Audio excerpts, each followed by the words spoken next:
Hey, welcome everybody. We're getting ready to get started with our Day Trippers game here. This is going to be session 14 tonight. We may be doing something a little bit different. We may jump into more of a drama system game tonight. It's still kind of up in the air. We haven't totally decided what's going to happen yet. So let's see. Before we jump into the action and a recap from Todd, I just want to mention that we have recently picked up a new sponsor. Sean and Sean over at Thing 12 Games are going to be sponsoring the show now.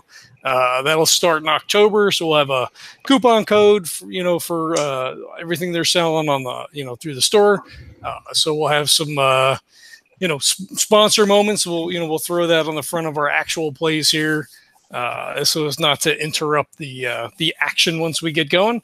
And of course, we still have Birds of a Feather Coffee as our original OG sponsor.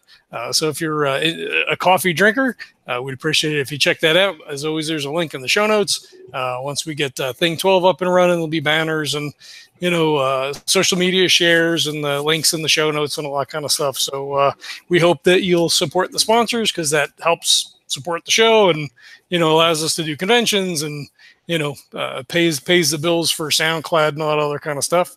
And a quick shout out to Jeremy. Hey buddy, what's going on? We haven't seen Jeremy in a little while, but he's back checking us out. So welcome back. I'm drinking for you tonight. I got my own brew, a little black lager from what is this? Sam Adams. Got a little cocoa in it, hints of cocoa. It's pretty good. Good style. I love that style. I wasn't gonna buy any beer. I don't really drink beer anymore. And I went to the store to get milk. So I'm walking down the aisle and I happen to cut through the beer aisle. And I'm a pumpkin guy, so I thought I saw pumpkin beer. You must be in heaven now in September because are they coming out? So I looked and I'm like, oh shit, it's just an orange bottle. It's something else. So I go back down the aisle and I see, wait, hints of cocoa. Wait, coffee beer. Oh fuck, I'm gonna have to go home with this now. I just came in for milk. God damn it. Coffee beer? Oh yeah. It's hints of undertones, notes of coffee, like the bitter from coffee or whatever. But it's not overt. I don't know, man.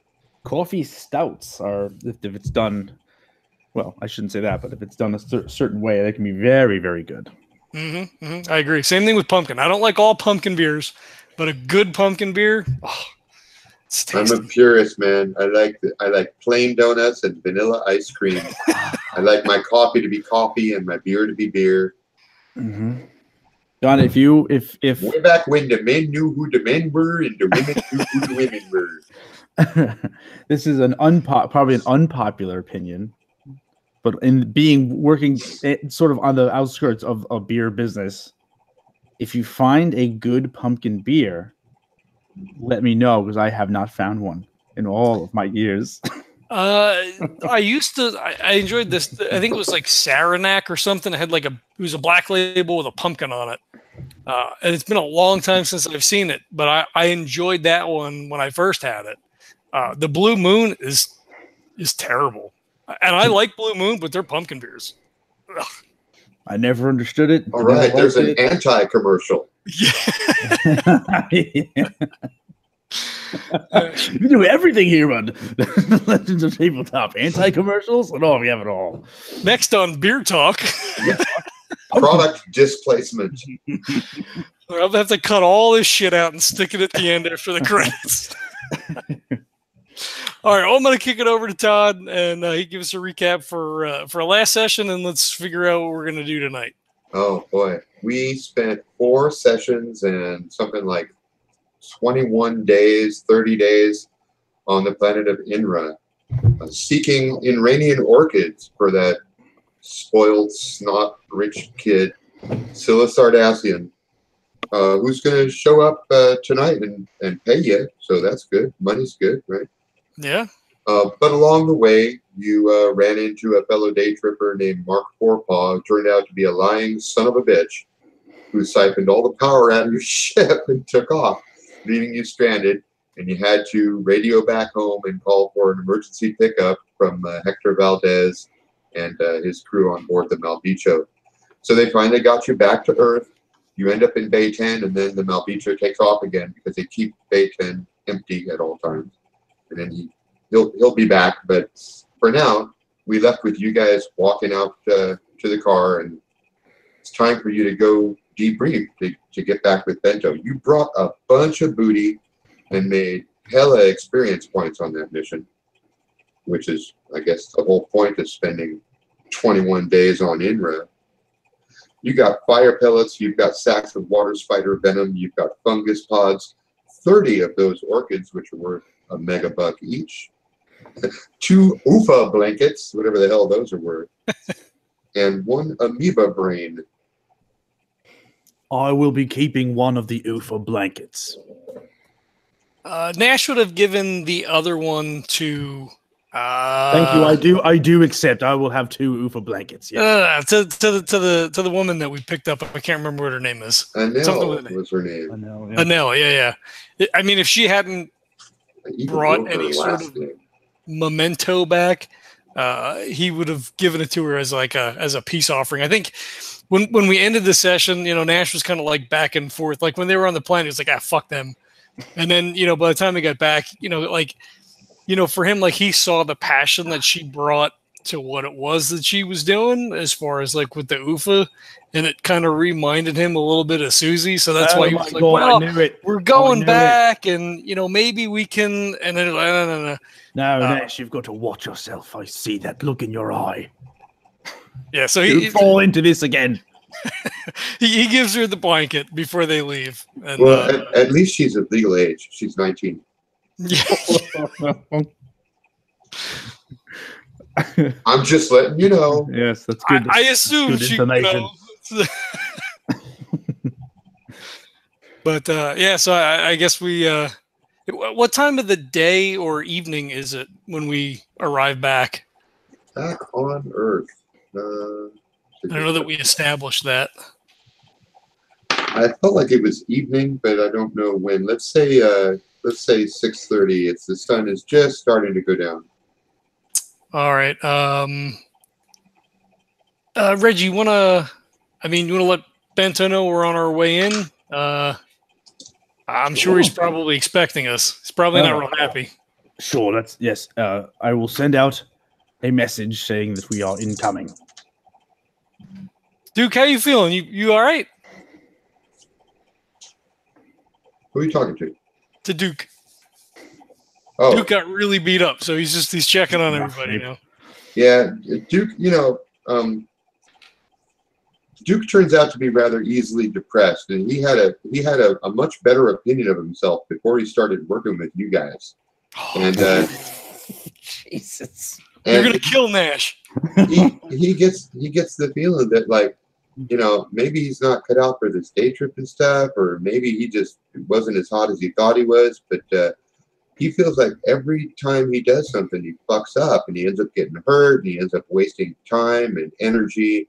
And I guess I'm in character now. I just feel like I'm kind of a drag on you guys. I need to step up my game. I'm not sure what to do about it.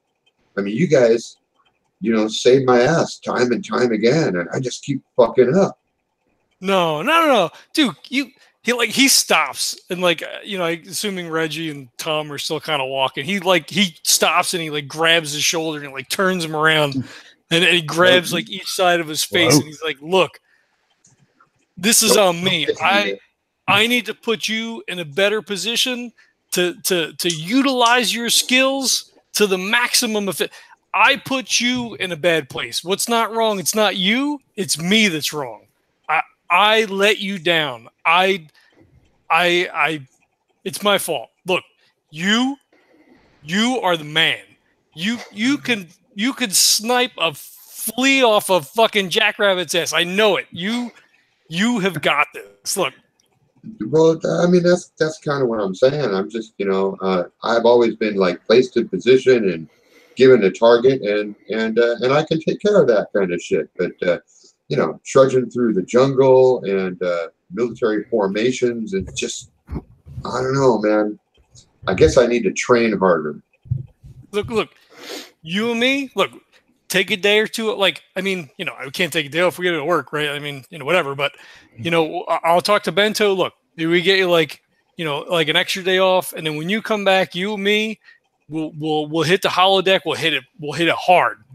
And like, I know you can shoot, but we'll get you in, maybe a little sparring. Like you got this shit. You got it. The fucking dark matter. We're a team, Duke. You're not going anywhere. I feel like that's what I need. I need some time in the holodeck just so I can, step up my game without being in a situation where I hold everyone back. It could have happened to any one of us. Yeah, but it happened to me over and over again. He is laughing though. He's laughing. He appreciates it. He's like, okay, it's a play date. And Nash slaps him on the back. He was like, "Come on, you're all right. You're all right." And Tom is like, "I know what'll stop you from crying. We need to go get drunk." Nash just kind of like, "Come on, you got to come down to the Rebel Yell with me, you guys. It's almost dark." I think it's probably going to just turn in for us. You two go on ahead. We've got to check in with Bento. Like, it's a whole thing. We got to go back at the ship. And it's after 5 p.m. Bento's at home. I think Bento lives here, though. I don't think he actually ever leaves.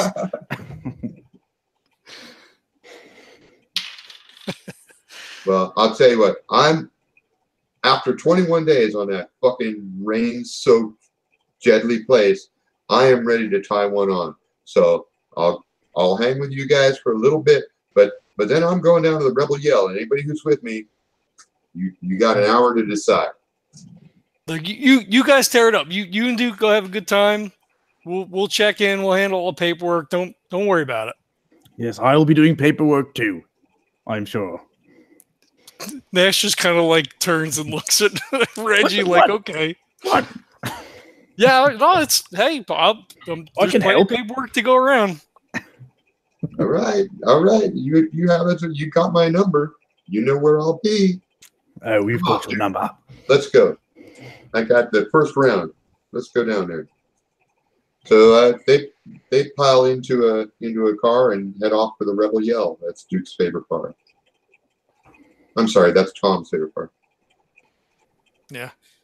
So you guys are left alone in the parking lot at Diaspora Ranch. Is there really paperwork to do? God, I hope not. 21 days. Jesus fucking Christ. I just want to get a shower and fucking go to bed. Yeah, I mean they have those. I mean they have those facilities here. I mean I'm gonna take a shower here. I think. Nash looks at his watch. Yeah, did you call Bento yet, or? I did. I sent him a nice text message. Did he respond? And yeah, maybe we just get a quick shower and. I turn and look down at my phone, and I see. You see a message from Bento saying, "Nice of you to drop by." I see you just like turn the phone and show it to me. Don't worry, I've got this. I text back. It was our pleasure. He's just like, oh. It was actually 22 days on Inra. Just look that up. Man, those 22 days really felt like 21 days. You know what I mean? You know what? The reason I forgot about the last day was because it was right at the end when you were waiting for your pickup. Yeah, that's right. Like a dead day. Almost for Duke. Well, almost for us. Apparently, Bento is at the office. I knew it. Ah, shit. All right. I mean, I guess we get showers. I guess we get them back to the apartment. Sure. Yeah. Let's just go. Let's get this over with. Yeah. I mean, it might as well get it over with, and then we'll say maybe I'll take a shower here, or maybe I'll head back to the apartment. I don't know. I haven't made up my mind. Well, I when you say in the office, I assume he's at the Black Cube. He's like at the main office and not here, right? Oh, see, now I am confused. This is where I am probably confused. We're not where he is. We're not where he is. We're at Diaspora Ranch. Okay, cool. That's cool. You'll have to get a ride out to Dark Matter headquarters. All right. Are we doing that then, or are we just going to go home? No. He's going to be waiting. If he's at the office, he wants us. I mean, at by the now office. he's got to probably expect it, right? I mean, I'm kind of surprised he didn't just go home himself.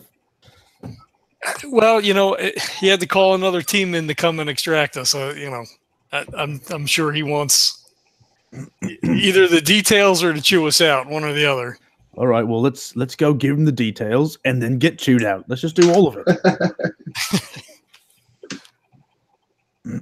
Okay, so we make it back to Dark Matter. The place is mostly dark. Most people have gone home, but you see from the parking lot the light in Bento's office is on. Ah. And when you walk in there, he looks up at you. He looks really, really stern, and then he smiles a little bit, and he goes, "You guys just blew half of the money we got paid for this mission, He just. I mean, you don't think that Hector Valdez comes free, do you? Yeah, Nash hangs his head, and he's like, "That's totally on me. I should have checked the ship. I fucked up. I fucked up, boss." Well, listen, we're going to leave a couple details out of the report as far as Miss Sardacian is concerned. None of that ever happened. We'll handle it between you and me, because she's paying twice what you guys are getting paid for these orchids. Some of that is yours. Some of that is mine. Supposed to go to profit. Now it's going to overhead. And I'll see what I can do to negotiate Valdez and company down. Maybe I can talk them into us owing them a favor. Chances are not real good, though. I'm probably going to have to take a hit on the profits on this one. I was just going to say, why don't you roll for us up for a job for them? I mean, what kind of jobs do they do compared to what kind of jobs that we do? Well, they have much more experience in hot zones, actually. They've worked a lot with the military on nodes where there's either a plan for development or a plan for extraction, and usually some degree of pushback from the local natives. These guys are, well, I know you guys come from a military background, but that's not exactly the market that Dark Matter is aiming for. These guys are a little bit closer to your experience. Valdez and company work hand in hand with the military on planets where, and he looks at Reggie, on planets where a guy like Reggie might not feel so comfortable with the mission objectives. Nash looks. You know what that means? That means missions where they're using military power to extract valuable resources from unknowing natives. So maybe it's just me, but I think I'm sort of missing how that's different from what we just did. Well, wait. Let me jump out of character for a second. I think that's Nash's thing. Don't you have a life shaper about this? Yes. It would be a problem, but we also just went to a planet and we took traded some them. resources. I know we traded, but I mean, yeah, but you didn't trade at the barrel of a gun. Yeah. Well, that's what I'm saying. I mean, we like legit traded like goods for goods. Now I'm on the same page now. So now just answer me this one question, which I probably missed. Put it this way: it's a lot more like Afghanistan than the Silk Road. Yeah. Oh no. Reggie. No, Reggie's not down with that. Do these people work for Dark Matter that we're talking about? Did I missed that too? No. Valdez and Company is a different. They're a private DayTripper organization, but they've got close ties to the military, and they get most of their contracts that way. All right. Well, then Reggie will just kind of cut in and say, well, perhaps maybe we should be going after those contracts with the way that we sort of go about our business, not, forcing others to our bending others to our will. What do you say? That we could probably do a better job at what they're doing and maintain some sort of positive relationship with whomever we are oppressing. Wait a minute. I'm out of character again. This sounds like it goes against everything Reggie's Life Shaper is about. I mean, you're the one that's struck with guilt. What do you mean? At the idea of exploiting native populations. Yeah, but what I'm saying is like they're exploiting native populations and we wouldn't. Like Reggie's saying, we should set up like legitimate trading. Yeah, like go after those venues contracts because we would do it better. Not the better meaning. Yeah, I'm sorry. We would do it different. We like what we did with the UFA. Look at this UFA blanket. Feel it. And Reggie would go and he'd put it up against his cheek. Do you feel that? Yeah, we traded for these. Okay. Okay. I think I see where you're coming from. Yeah, I didn't verbalize that correctly. Sorry. I've run the numbers multiple ways. Before you guys came on board and I opened up the day tripping division of Dark Matter, most of our jobs were providing security for high profile events, award ceremonies, traveling debutantes, celebrities, and rich folk and the like. We provided security service. We were glorified bodyguards, is what I'm saying.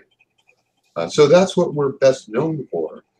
And when I decided to take you guys on board, what I saw was an opportunity to serve a clientele, well, like Ms. Sardacian, people with lots of disposable income who would pay through the nose for these artifacts that would not require us morphing our image into something of a more military nature. I mean, Valdez and Company has that pretty well sewn up. Fact of the matter is, the majority of our jobs still take place at those kind of venues. I've got a squad that's guarding some visiting sheik right now, and I've got a squad lined up to guard the 405th Academy Awards. I mean, this is the sort of job that we made most of our money on. Remember, you guys have only been here for a couple months, but this whole Day Tripper organization is new to Dark Matter. Wasn't part of our image, and I'm still trying to make it take off. I'm not quite sure that that a change of image in addition to the new division is something that we could really take on right now. I mean, you guys are really the only two experienced Day Trippers we've got on board. I think I understand what you're saying. I understand a little bit more now where you're coming from. And all I would have to say is that maybe if you're trying to expand your day tripping section of this particular company, maybe Nash and I should be a little bit more involved in some of that planning and or decision making. He looks back and forth between the two of you. As you just said, we are the only experienced day trippers here as of yet. Indeed, but you have no experience as business people. Oh, absolutely not. Absolutely not. But if you're interested in surrounding yourself with business people to make decisions without any experience with them, then I sort of had to question not you, but the people involved.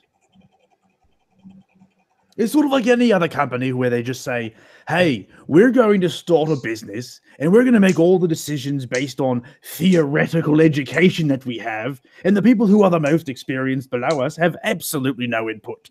And if they do try to give their input, well, we're just going to ignore it. So that got a little real for me. Well, I'll tell you what, I'm certainly willing to give it a shot. If you guys feel like you want to take on some more responsibility as far as sales and contract procurement is concerned, I'm open to the idea. I mean, it wasn't so much like, here's some more responsibility as it was, you know, like we know some of the things that you're actually into as far as day tripping. And it's not just like, hey, day trip for Scilla Sardacian again. You got a problem with my cash cow client? No, I don't. If you're into that sort of thing, I have absolutely no problem. I understand that it bankrolls this operation to a certain extent, and I have come to a sort of peace with that. But if we're doing like, we've got like we could have like set something up there at on Inra with this UFA. I'm chomping at the bit. Well, all right. There's no reason that that's off the table necessarily. I mean, if you feel like going back to Inra on a regular basis, we might be able to work that into our schedule. I mean, because that's what it would take. We could find other buyers. I'm sure it wouldn't be difficult. Those damned orchids are so fucking popular. Yeah, I mean, we've got. The Sardacian is paying $2 million per orchid. Most people are only paying half of that. Yeah, I mean, I can't really shake my head. I can't argue against that, Bento. That's a lot of money that she's willing to waste. And if it's going to you, then probably better off for it. Because God knows if she wants to send Jesus, what is the name again? Hector Valdez? Yeah. If she was interested in sending Hector Valdez, who knows how that would turn out? You've got a very good point there. If they would take the job at all. Speaking of the job, let's see what you got. Here's what we have. Yeah, Nash swings off the backpack with we're carrying whatever it is that we have them in, and starts clicking them open, unzipping packs or whatever.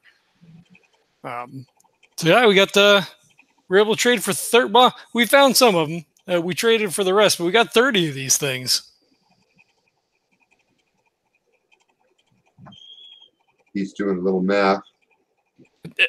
While he's doing the math, like Nash is looking at Reggie and he's looking back at Bento, and he's like, he's befuddled by this whole exchange because he's like, he knows Reggie and he knows Reggie's like on the weird side. He's like really emphatic about, whatever this life shaper is that Nash is unaware of. So he's just like, what the fuck is going on right now?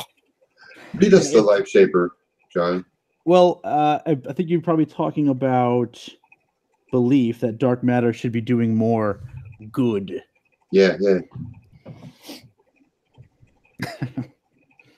So yeah, and we were very careful when we came up with that to phrase it as a positive rather than as a negative. Oh yeah.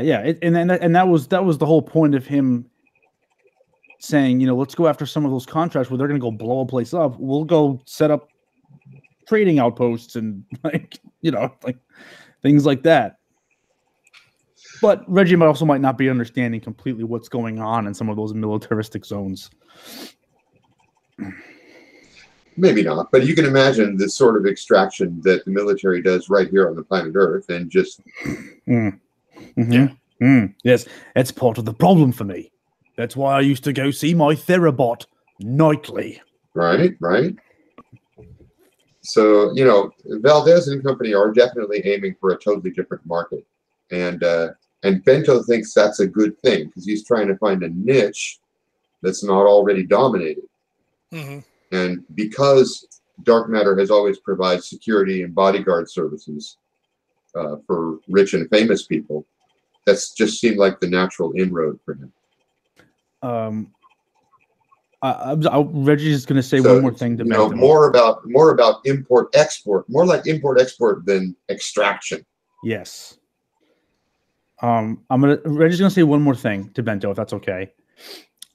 He's gonna if Bento looks up, he's gonna say, Bento, I want you to know that in this moment, I truly understand what it is you're talking about, and we are going to butt heads. I think you know that, but I want you to know that regardless of all the times that I'm going to protest, that I do understand. Okay. Nash nods approvingly. Well, I don't know. I kind of want to say that, but $5 will get me a cup of Capex. Hey, don't shake your... don't poo-poo a cup of Capex. Don't you dare poo-poo that. Okay, well, now that I'm looking at all these orchids, and most of them are in really nice condition, it eases my mind quite a bit. I hear that Duke got wounded out in the field. Is he doing okay? Yeah, he was feeling a little down. I talked to him when we got back. Look, I want you to give all three of these guys a bonus from my cut. Don't do that. I would like you to give my bonus from his cut to him. God damn it, Reggie. All right, look. I pay my people well. These guys are on salary. You don't need to play this game. No. Look. I take responsibility for that. I put Duke in a bad spot, and I want him to know. I want him to know that we've got him, and it's important. Reggie nods at Nash. All right. I'll take that under advisement when I do the accounting. For now, though, there's just one thing I want you to take care of, and that is your own squad. If Duke needs more training, now Bento's looking at Nash. That's on you. You're the squad leader. You need to take care of making sure that your people are equipped to go out there in the field. Duke's experience has been basically sitting on top of buildings waiting for something to go wrong that doesn't ever go wrong. No, I got it. That was kind of the conversation that we had. He like looks around, looks at his watch, like there's no date on that, and he's like, I don't know if could we get these guys like a couple days off, let them rest and recoup a little bit, and I'd like to get Duke for sure some extra time in the holodeck. I told him the two of us to get in there and get some extra work in. I would certainly join you in that. Yeah, he taps the desk with his pen. That sounds like an excellent idea. And since I don't have a mission lined up for you guys right away, I think that you should get right on that. So starting tomorrow, you guys need to be training in the holodecks. If you feel like hitting the field, pulling up some of your old contacts, seeing what you can do to provide us with another source of income, another contract of some kind, I'm open to that suggestion. For now, let's just keep you guys in regular training and see what comes along. All right, sounds good. Sounds good to me. All right, now, about this ship, the drama still isn't quite over. I'm going to need to get you guys back to Diaspora. We're going to rent a slip ship and send you out with a second pilot so that you can bring the Marduk back. I've already lined that up.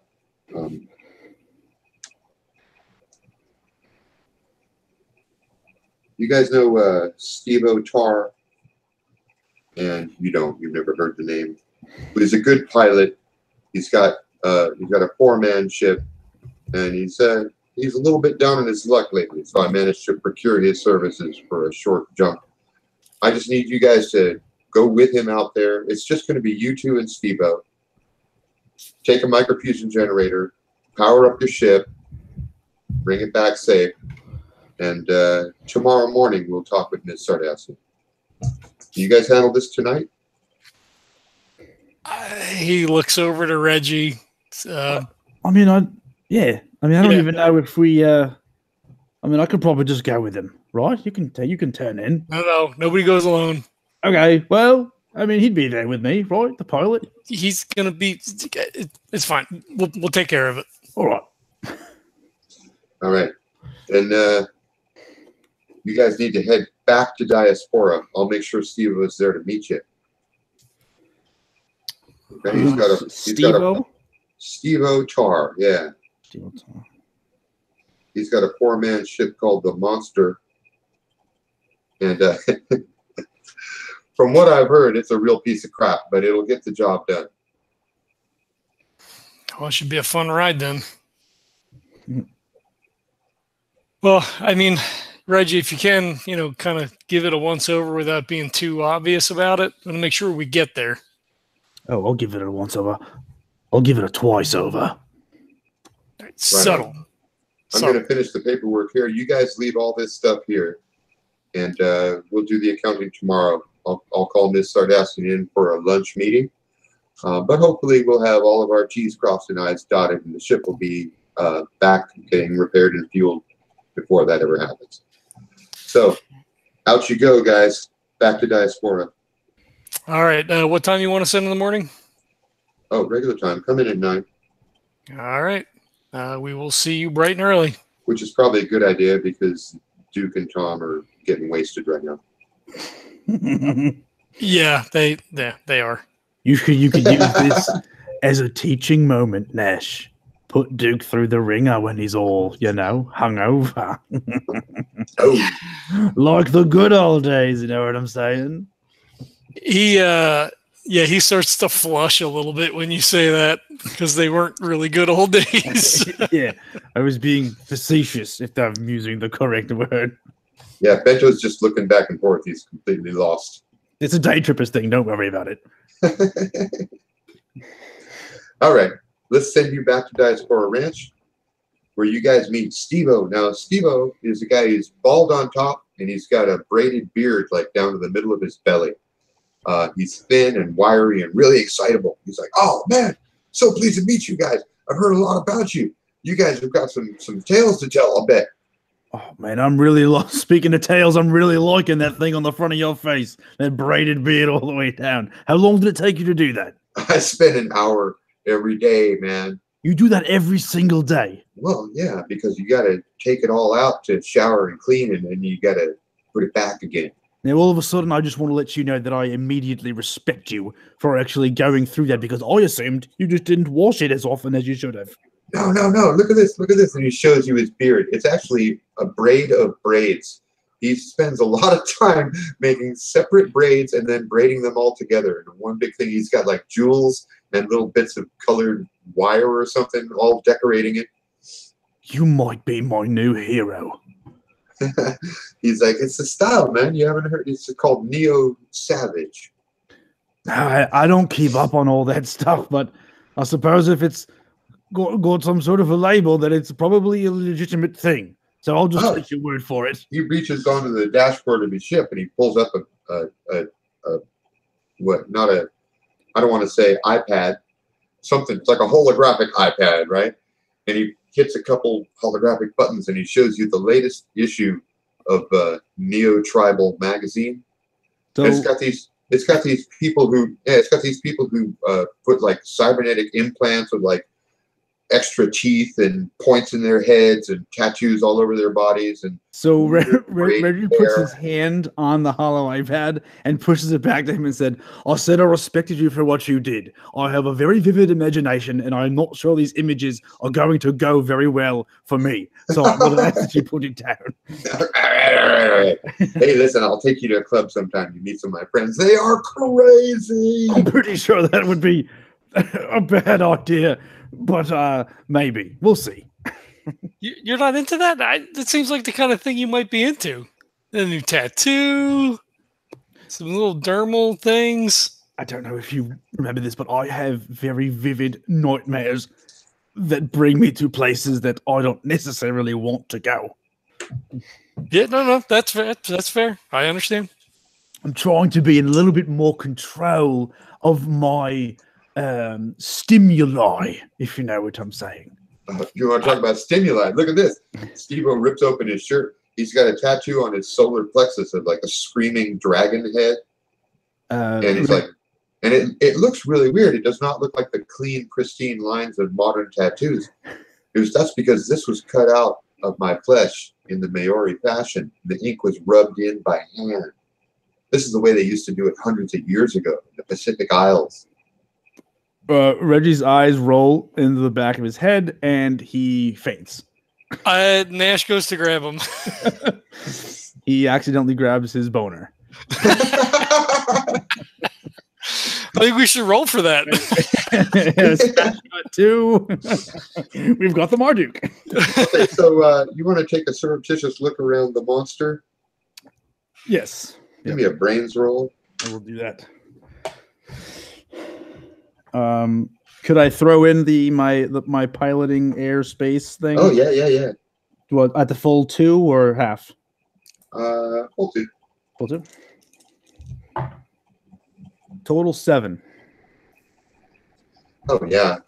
This thing is quirky as all fuck. It looks like he probably built it himself in his garage using the original plans from Zion Diaspora's historical download.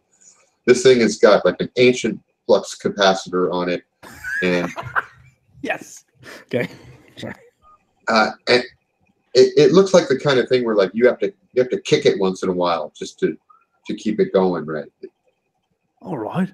Now, as far as that's concerned, does it seem like it's put together well for that sort of a thing? It's put together well. It's just quirky as all fuck, and it uses like 20 different brands of technology that have been welded together with custom 3D printed parts. And he's like, "Oh, you like the work, huh? I printed most of these parts myself." I really got to say, this is very, very nice. I mean, the custom work here. Look at this flux capacitor. How have you kept this thing in such good order? Oh, you just got to know how to keep it clean. You know what? Apple cider vinegar, man. Oh my God, you flush it out with the apple cider vinegar. I see. Nice. It's one of those ancient technologies that never goes out of style. The old ways are the best. I've wasted so much time. I could be doing shit like this. I am going to have to learn from you. Check out the finish on those pipes. Yeah, that unique rust pattern there, that's because I clean them with kerosene. My God, you've just scared me. You've cleaned it with actual kerosene. Are you mad? No, I tell you, the old ways are the best. This baby. I apologize. My screen's not working. Hold on. Or no. Yeah. So as Reggie's kind of like going through, like a quiet moment, he's like, "So how long did that tattoo take? I mean, does that hurt? That's gotta hurt, right?" Oh, it took 6 hours to carve it out. Oh, and then shit. another 3 hours to rub in all the different colors. As these colors actually come from berries and roots that are pulled out of the ground and mashed by hand. All old school, man. Completely old school. I tell you, I passed out 3 times. I fucking believe it. That's hardcore. The hardest, bro. God damn. Yeah, not me. That's. Oof. I've seen some shit, but I always like to get a little bit buzzed, before I take off. No. He's opening up the cooler and grabbing a brew for himself. I'm okay. Maybe Reggie, but yeah, I'll. You got a bottle of water in there? I think I might. Yeah, I keep some cold water around because every once in a while you get some of the ladies on board. I don't know. They don't take too keenly to the high voltage that I like to prime the pump with. You know what I'm saying? Oh, we just lost Jonah. I think maybe she had to reboot the router. I know Danny is streaming right now too. Okay. Yeah, he gives you a bottle of water. All right, cool. Yeah. You're a little bit worried right now. This guy's got a quirky ship with custom tech, and he's about to get buzzed before flying out to Inra. Yeah, I mean, Nash is not happy. None of this is by the book. None of it. Absolutely none of it. This guy is a completely, he's like a one-man show, tiny little day tripper operation who built his ship himself. Mm-hmm. And it looks like it's been around since It's no wonder Bento got a real deal on this mission. Yeah, I mean, is this like from the early days of day tripping? Like this ship looks like to be about that old. Yeah, this ship is at least 10 years old. It's got weird rust stains, and the capacitor is like generation 1. Yeah. So he'll make some small talk as Reggie's doing his thing and whatever. And he's like, so, when was the last time you made a jump? Well, I carried some people out to Caladina for X Investments. That was maybe 3 weeks ago. Been a little tough finding work lately. Actually, I was kind of hoping that you guys might have some contacts you could throw my way, you know. Yeah, I don't. I mean, To help we don't. a day tripper out, you know. I mean, it's tough. It's tough finding work sometimes. I don't know. Have you had that? Yeah, no, we you know, we were in a rough spot for a little while. I lost my other partner. You know, we just hooked up with the dark matter just yeah, not that long ago. Oh yeah. That's one of the cool things about this. I'm hoping that, you know, maybe Bento wants to expand. You know, I heard that you guys had opened up a day tripper division. And I was thinking, you know, that might be a sweet spot for old Steve-O. Yeah, like a licensing deal? No. I mean, coming on board with you guys. Oh, I mean, you know, I guess you could talk to Bento. I mean, we don't handle contracts and that kind of, like, we just, you know, we got to go get the ship. So you're just trying to picture how that would play out. You know, it would be like hiring Hunter S. Thompson to write for a women's magazine.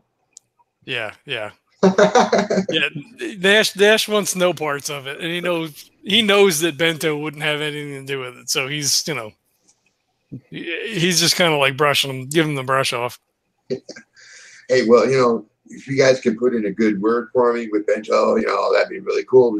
You know, then we could be bros. We could be, you know, out there in the field and expanding Dark Matter's whole operation, man. I mean, we can swap stories and get chanked. Oh man, it would be sweet. Yeah, we don't really. I mean, you know, whatever happens on Earth stays on Earth. But I mean, you know, once we're on the mission, I mean, we play pretty straight. I mean, it's you got to keep your wits about you. Fuck that. You got to fly by the seat of the pants. You got to expect the unexpected. That way, the unexpected never happens.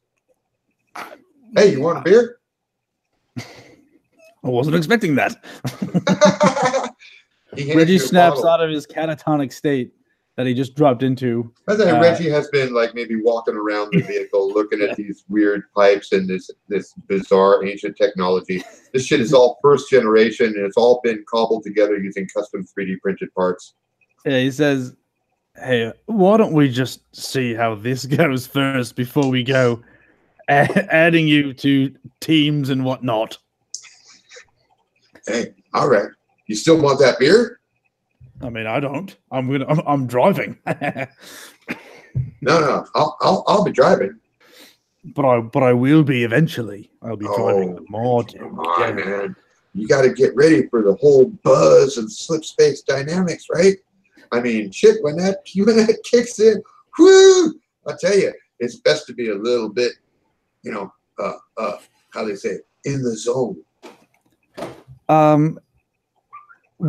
Is there like a group of people in this world that will jump and do slip space stuff as if it were a drug, in the same way that I'm getting a hint, like I'm getting the vibe from this guy?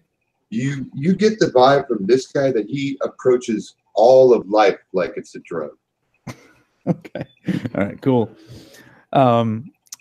Right, yes, I can appreciate your approach to life, but as far as like joining up, you'll have to speak with Bento, or we'll see how this goes. But I will not be partaking in the imbibation of alcohol. Okay, hey, you know, no trouble, brother. It's more for me, right? I do know that imbibation is not a word.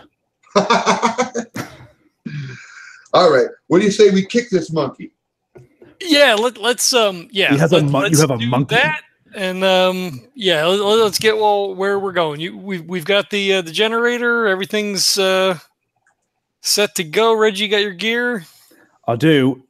And Nash, I would not be surprised if there is an actual monkey here. keep your eyes peeled. I don't, you know, they bite. I think It's just. Well, let's get the fucking ship and get the hell out of here. Imagine if the we're monkey all powered up, we're ready to go. had a wrench in his hand. Can you imagine that? It would. A monkey with a wrench? Yeah. That Like would be the monkey wrench. Yeah. Yeah. I think being in the ship is not good for me. Look, get strapped in. Let's. We I'm gotta. just gonna close my eyes and pretend that I'm back in that catatonic state. Okay. Well, when you guys strap into the beds, you see that he's painted the ceiling on top of the beds with like psychedelic swirling patterns. Looks like some sort of batik from a Grateful Dead show or something. And as you reach for the strap to buckle yourself in, you see this is an old-fashioned strap. It goes right between your legs, and on the metal buckle, he's written with what looks like nail polish. It says, "Kiss it goodbye." I mean, is this guy a cliche now, or what is the? Nash is visibly uncomfortable. I wish I understood. I bet you if we tried really hard, we could probably predict what we were going to see next. But I just don't understand this lifestyle. As you lean under to strap your legs, and you smell the distinct smell of cannabis. There's weed somewhere on this ship. Is everything okay? We're ready to? We are Roger Dodger. Oh my Y'all god! strapped in? Yeah. All yeah. right. I have go, kissed boys. it goodbye, if you will. And he's up in the pilot's seat. He does some weird gesture with his hands. He brings them together in front of him, and he goes, "Oh, Nash, if we die, I want you to know you're my best hey, friend." hey! Quiet back there. I'm sorry. I gotta start again. Okay. Oh. You're my best friend. And he's doing some sort of weird meditation thing, and then he goes, "Here we go." Nash just like his head turns on the bed to look at Reggie, and he just gives him like one real slow nod. You hear the engines powering up. You feel the flux capacitor. The word is slip capacitor. Flux capacitor is from Back to the Future. I just realized. I thought you were serious about that. Oh yeah, no, I thought was. that's why you said it. I was all about It's the that. slip capacitor. Nice. You feel that powering up. There's that weird electric tingle that happens before the jump, and there's some weird sort of bumping sound that you've never heard that when preparing for a trip. He goes, "Here we go," and he pushes the throttles forward, hits the buttons with his thumbs. There's a weird tingling sensation. Everything goes black, and then there's rainbow colors shooting all around you. You feel this weird sensation of icy cold and burning hot pass through the center of your body all at once. And then just a second later, you're on Inra, right beside the Marduk. Oh, thank Christ. Oh, all right. You both just got one experience point. For surviving. Well, it certainly was an experience. So Nash immediately unsnaps. He's up. He's looking for his gear. He grabs one end of the thing. He's like, Reggie, come on, let's. All right. Charge Thank you. Thank you, Steve-O. It was a pleasure, and we will be seeing you, I suppose. Well, Hey, wait. Can you want to show me around a little bit? This is where those orchids come from, right? I mean, they're orchids. Maybe we can find a few? No, not around not. here. No. Look, this is what you just chill here for now. Stay in the ship. It's gonna be safer, and we'll go down and we're gonna get a charge on the Marduk, and then assuming everything's okay, we'll both jump out of here. In maybe like an hour. He's looking out the window. Sure is rainy out there. Damn, this place is depressing. I need a bowl. You guys want to smoke a bowl? I'm gonna. He's out the door. You are an absolute delight, and now I am out the door. All right, you hear him coughing from inside. How big is the generator? Is this a 2-person operation to move it, or? Oh no. It's the size of a I don't know, a medium-sized suitcase. Okay, all right. So he's got that in one hand. He's got the rifle, like he's got one arm like resting on the rifle and the sling, and he's got the generator. He's like, all right, Reggie, Overwatch. I gotta set this up. Okay, Overwatch commencing, and Reggie overwatches. Okay, So it's going to take. we need to get in the ship.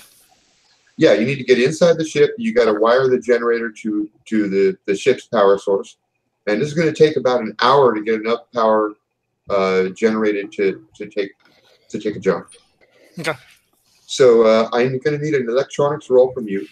Yep, that's what I figured. Let's see, I got that at a +1. So that's going to be a 5 total. Okay, yeah, that's absolutely no problem. Cool. And you are now sitting tight for about an hour. And about midway through that hour, you hear Steve-O calling him. The door is open. The door to his ship is open, even though like rain is getting in his ship. And he's like, "Hey, what are those?"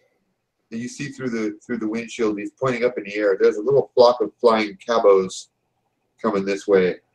Those are the big toothed birds with the pointy legs that the Upa like to use for traps. Yeah. Are they coming towards us, or are they just? They're way off in the distance, but they are coming this way. Steve-O, do you have any weapons on the ship? Weapons? Yeah, I got weapons. Best. Why don't you just go grab a couple of those and just kind of sit tight? Go in the ship, close the door. Everything will be fine. Just sit tight in the ship. I am ready for this. You guys look up.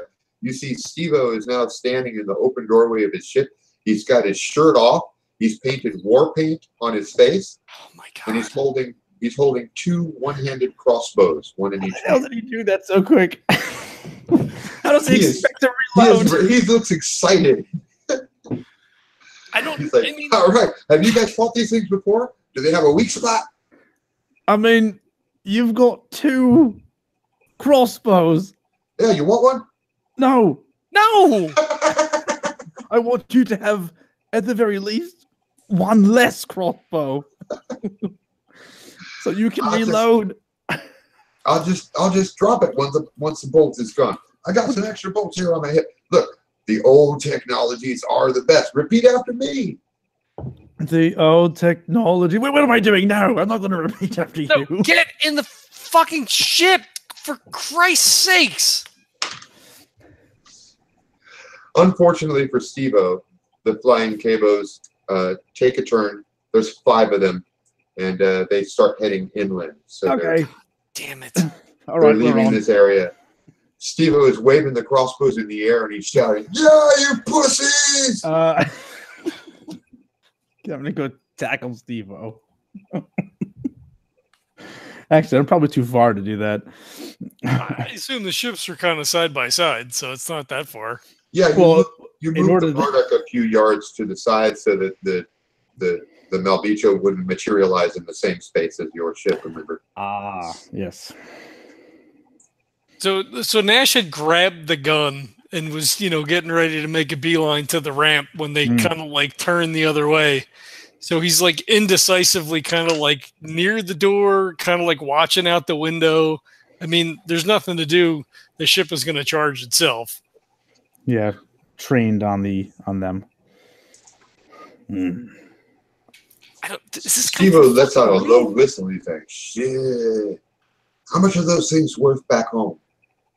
I don't know if anybody has ever lived to tell. Oh, they don't look so bad. I'm sure I could take them out.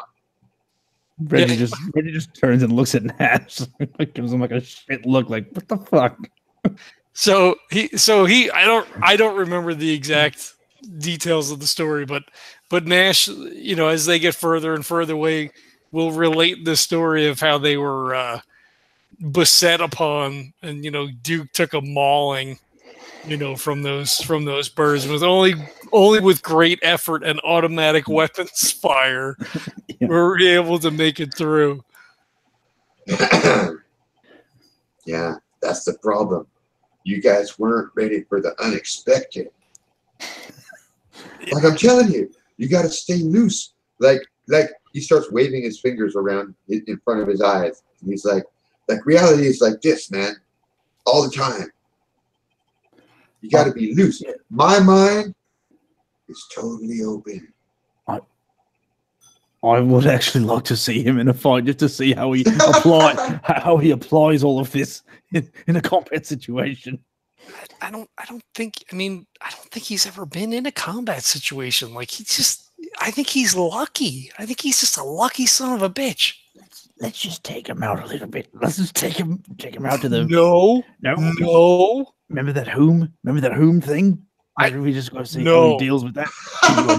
Can you imagine with this man dealing with one of those things? I think he'd be on the same wavelength with the fucking whom. He'd probably talk to each other and come to some sort of mutual understanding. But my question would be, what side would either of them be on after they've had their conversation? I shudder to think. Would he become a whom himself? I don't think that's possible, Reggie. Do you think that we absolutely need to investigate this? Look, we need to get the Marduk back. I want to take a fucking shower. I'm half kidding. I was half kidding. I wanted to see where you leaned, and now that I see that you're against it, that's the side that I was joking. All right. Fuck. He looks at his watch. How long has it been? 6 minutes. Yeah, something like 6 minutes. You've got another 30. Fuck. So he's like, you want to start to power it up? You want to make sure everything is fucking working before we get a full charge on here? Get the calculations in. Well, I'm sure. Let me go check to see if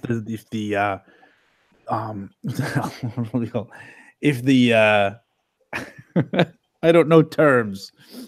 Let me go see if I can start her up. If she's good enough to at least get started, I can get the electrical systems up and going and do my diagnostics. There it is. There you go. Excellent. Cut out all the times when I was like, yeah, there it is. And terms, other things. I got you, boo. Don't worry. Or leave them in because that's on brand. Yeah, you power it up. You've got another 30 minutes to go before you have enough power to make a jump. But so far, all of your other systems are online. The medical bay comes on. The up vector radio comes on. And, everything is 5x5. And the onboard computer comes on. It says, "Greetings, Reggie, Carlisle." Oh, hello. It's Tiamat, yeah? Tiamat. Oh, Tiamat, it's so good to hear you. How are you doing? My sensors indicate a loss in power has caused a disassociation of the temporal signature. Right. We seem to have lost 6 days worth of power. Well, how are you doing right now as far as can we leave here in about however much time? Fuck. My sensors How much time do you need to be completely done? My sensors indicate a safe jump will not be possible for another 24 minutes. Okay, that's good. I'm okay with that. Okay, I'm just gonna. Reggie will just keep doing his checks, and if everything seems good, he'll just leave it alone. So while you guys are waiting for the ship to power up, Steve-O comes walking over. He's like, "Mind if I check out your digs?" Yes. No, yeah. Come on in. I was about to take a give it a quick rundown anyway, make sure everything was where we left it. Actually, I'd take back my previous yes, and I would like to know, without you touching anything, what you would do to customize this little baby here. Oh, wow. I want all your ideas, Steve. I want them all. This is sleek. This is sleek as shit. Well, the first thing, you've got no exterior decoration. You know, you got to make sure that the ship, both inside and out, radiates with your own energy, your own cosmic vibration. What you ought to do is meditate until you discover your totem animal. And then you need to create a symbolic representation of your totem animals, both of you, on the outside of the ship and also inside, right above or right below where you sit. That way, the spiritual energy can flow through you and out from the ship so that you project your own cosmic energy outward wherever you go. But see what I'm saying? But what exactly is the connection between my spirit animal and the energy that I give off? And how do I come to find out how to manifest that in some sort of design? Steve-O smiles like you're just a kid who doesn't understand it. I am. He's like, teach me. he slaps your cheek a couple times and he goes, oh man, we really need to talk. Don't you know everything is connected, man? We're all one. Everything in the universe, the energy that flows in and out from the symbolic level to the subjective to the objective level, and even to things like your engine here, it's all one, man. That's why you got to purify yourself before you make a jump. But weren't you were smoking weed before we? That's not really.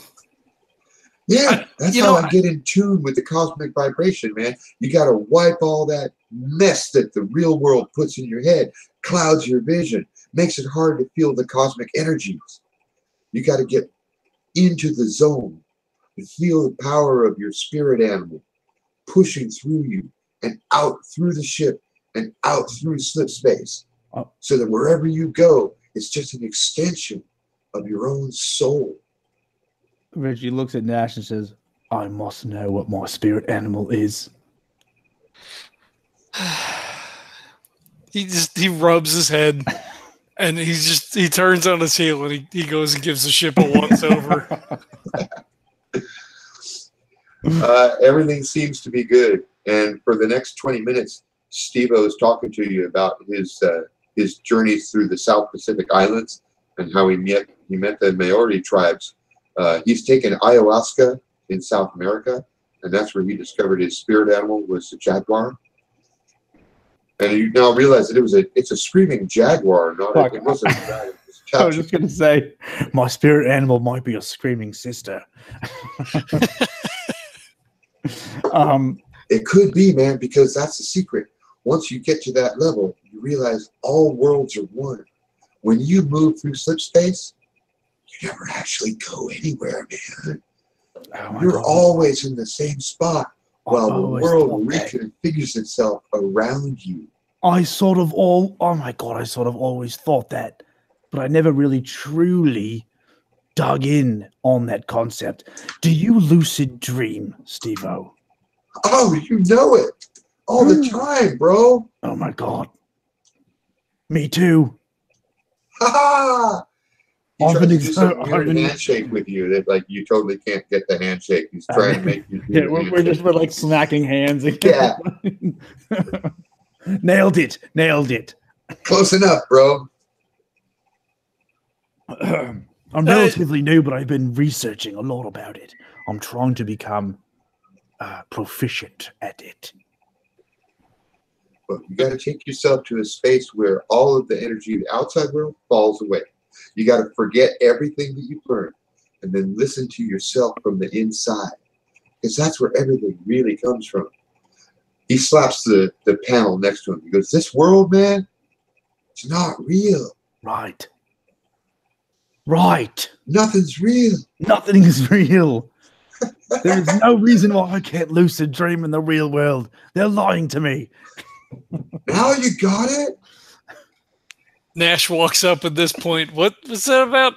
We're in a meditation stand sitting across from each other. There's like a floating triangle thing in the middle of us. We're focusing our keys or whatever the hell. Are we I don't know. ready to go, Reggie? Or when your chi is in alignment, you'll feel the tingle connecting all the way up all 7 tantric zones of your body. All of your chakras line up from your spine to the top of your head. And when you feel that energy hitting the top of your head, that's when you can open it up and connect to the center of the universe. The prima mobile, man, the source of all.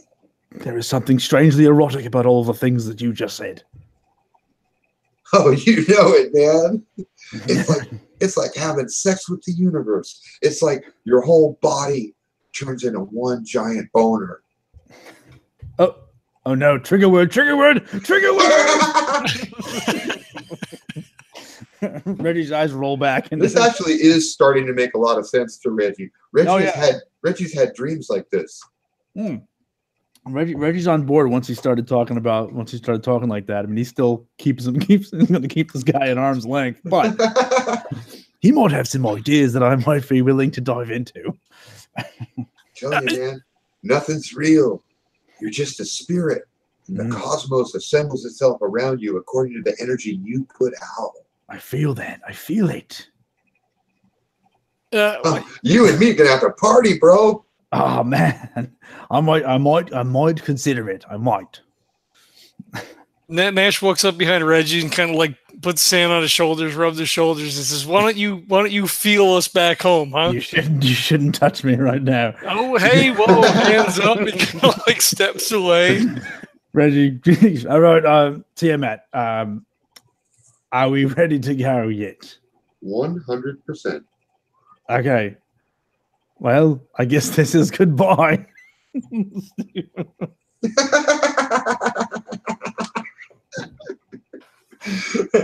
been fun knowing you, Steve, but we're gonna have to kick you out. Yeah. Nash goes to like shake his hand and then like thinks better of it and then kind of like pushes his hair back off his face and he's like, "Thanks for the lift, Steve-O. We're ready to get out of here. So if you want to, go ahead and make that jump, we'll be right behind you." All right, you guys, listen. Remember, put in a word for me with Bento because we can have such great times together. Really, nothing's real. There's nothing to be scared of. You just got to stay focused like this. And he faces you and he goes, "Oh." And then he turns and he faces Reggie and he does it again. Oh. I just blessed you with some of my cosmic energy, man. You guys are going to be all right. That sounded dirty. Thanks, Steve-O. That's cool. We will certainly put in a word with Bento. He steps out the hatch, and he's smoking a little pipe. He gives you a thumbs up as he's choking. He gives him a half wave, and Reggie closes the ramp gate. Batshit, am I right? I mean, I read some of the Eastern philosophy. Like I feel some of what he's saying. Like I'm familiar with kind of what, but that's like it's there. It's worth, I think, considering. But like, batshit, right? I think so. I think so. All right, good. But we're blessed, so I mean, this should be an easy ride home. He blessed us up and down. I mean, that's good. So hopefully that works. I hope so. That and the fact that the Marduk is like 10 million times better than that hunk of shit he flew us in here on. Right. What was that? Well, I was afraid to ask, but what was that banging? that probably shouldn't be happening. I don't think I've never heard that before. I don't think that's something that's normal or should be happening. So you've never been on any ship that made that noise. No, it's a brand new noise, and I don't like it. I don't like it one bit in a ship that is carrying people across conscious hellscapes or whatever. You pay your money and you take your chances, right? I mean, yeah. Buyer beware. Well, exactly. Also thousands of light years from home. Also, something to be said for Bento is the one who set this up. I wonder how much Bento knows about Steve-O. I mean, I guess we'll have to put all that in the report, I guess. Wait, are you telling me there's reports for this particular? I suppose that makes sense. Yes, that's fine. I'll take care of it. Well, I'm gonna have to fill out the condition reports for the ship and all of that. So I'll do that in the morning. So does Steve-O successfully Let's let blink him- out of existence? Yeah, let's while let you him- guys are having your conversation, you see a field of wavering energy form around the monster, and then poof, he's gone. we see all these like moving parts on the underside of the ship. Like that is not supposed to be in existence. There is no moving parts on the outside of a sleep ship. There shouldn't be, but there was definitely something going boom, boom, boom, boom, boom. Yeah. Hey, look, he made it. That's why I wanted him to go first in case we had to drag his ass home. But I don't know. He figured something out because that ship is put together well, but there's just no way to really look. If it broke down, he's the only one who could ever fix it, Oh, absolutely. Yeah. It's full of custom rigged parts. which is admirable in a way. It is. I'm envious of that level of skill. I think that might be like an original ship. Man, like that looks Like from older than scratch? Fuck yeah! I wouldn't be surprised. I would not be surprised. God damn it! Well, at least we made it. I mean, Jesus, there was no guarantee. There was zero guarantee. There was almost a negative guarantee, based on our no knowledge about his ship. But yes, we made it. You know what? My Yeah, fault. you definitely get the feeling that Bento knows nothing about this guy except for he was the cheapest pilot available. No shit. Awesome. Well, we'll have to talk to Bento. I definitely don't want to do that again. But Yeah. again, my fault. Should have checked the ship before we let that fucker Four Paws get away. That's on me. No, I don't want you saying anything is your fault anymore. Do you understand me? Look at me. Don't. I don't want you saying any of this is your fault anymore. And just as Reggie says that, the rain stops Oh and a shit. rare beam of sunlight through the clouds. Look, It refracts through the front window and lights up Reggie's face in a golden hue like an angel. look, Steve-O's ship exploded. And Nash And laughs. no one is surprised. For all you know, Steve-O is in the multiversal cow right now. Deep inside that multiversal cow. He is the multiversal. Multiversal cow. We had him right there. We should have asked him all the questions about the Yeah. universe. We had our little brush. It was- yeah. Oh, what a character. So he Yeah, just so he's slaps you on bathed the in back. sunlight. Yeah. I don't want that. I don't want to hear you say it to Bento. I have all the confidence and faith in you, no matter what, and so will Duke. No, I mean, look, I appreciate Reggie. I mean, like you're there for me. Like I appreciate that, but somebody's got to take the bull by the horns, and I mean that's it's me. I mean, not that it's not you too, but I just I look, it's fine. I'll be fine. It's fine. We got the ship. No harm, no foul. Let's get home. Let's get some sleep. We'll get a shower. We'll get something to eat. Look, my treat. Let's go out somewhere when we get back. Ice cream. I was thinking dinner, but ice cream, maybe dessert. But you've never had ice cream for dinner before? Okay, dessert before. It's fine. That's Hey, you only live once, right? You got to do the thing, and he brings his hands down. Dessert before dinner, and you're a sinner. Maybe we shouldn't be doing that. No, I think it's. I don't. Yeah, I think it's probably fine. It's probably fine. I think we earned it. Don't you guys got to remember that you've spent 3 weeks eating like prepackaged, freeze frozen rations and whom meat? Who The idea of eating meat that was actually grown on Earth sounds probably pretty good. Yes, scratch all of that. I think what I would like is a big, healthy steak. That sounds fantastic. Choice cut of meat. The best cut. All the best cuts. All right, let's do it. Let's get the fuck out of here. We All right. get the fuck out of here. Strap yourselves in. We're going to need a slip space roll from Reggie. I will do it. For slip dynamics. That's right. There it is. 8 total. Awesome job. You are back in Diaspora Ranch. It's that easy, gentlemen. We did it. Good to be home again. That was probably more. That was more of an adventure than I think the sum total of all the adventures we've been on so far. It was it was quite an experience. Look, I'm exhausted. Are you exhausted? Right. I am. Let's just hit the showers here. Let's get cleaned up. We got to get these suits back. I'm going to go grab some coffee. I'll be right back. Okay. I'm assuming we probably rented suits, so we turn those in. Yep. You know, go grab a shower. Nash probably grabs a cup of coffee on the way to the shower. Yeah.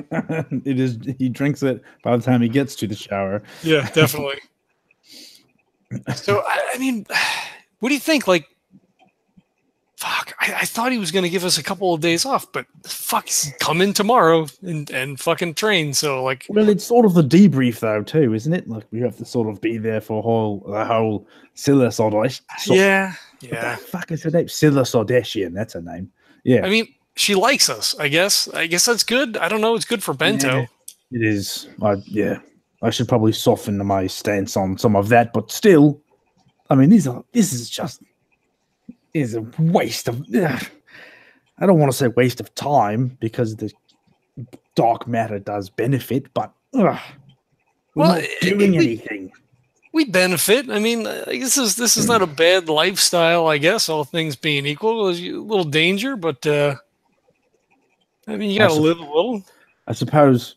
We could say that we did have a positive interaction with the UFA. So maybe in the future we could set something up. I don't know.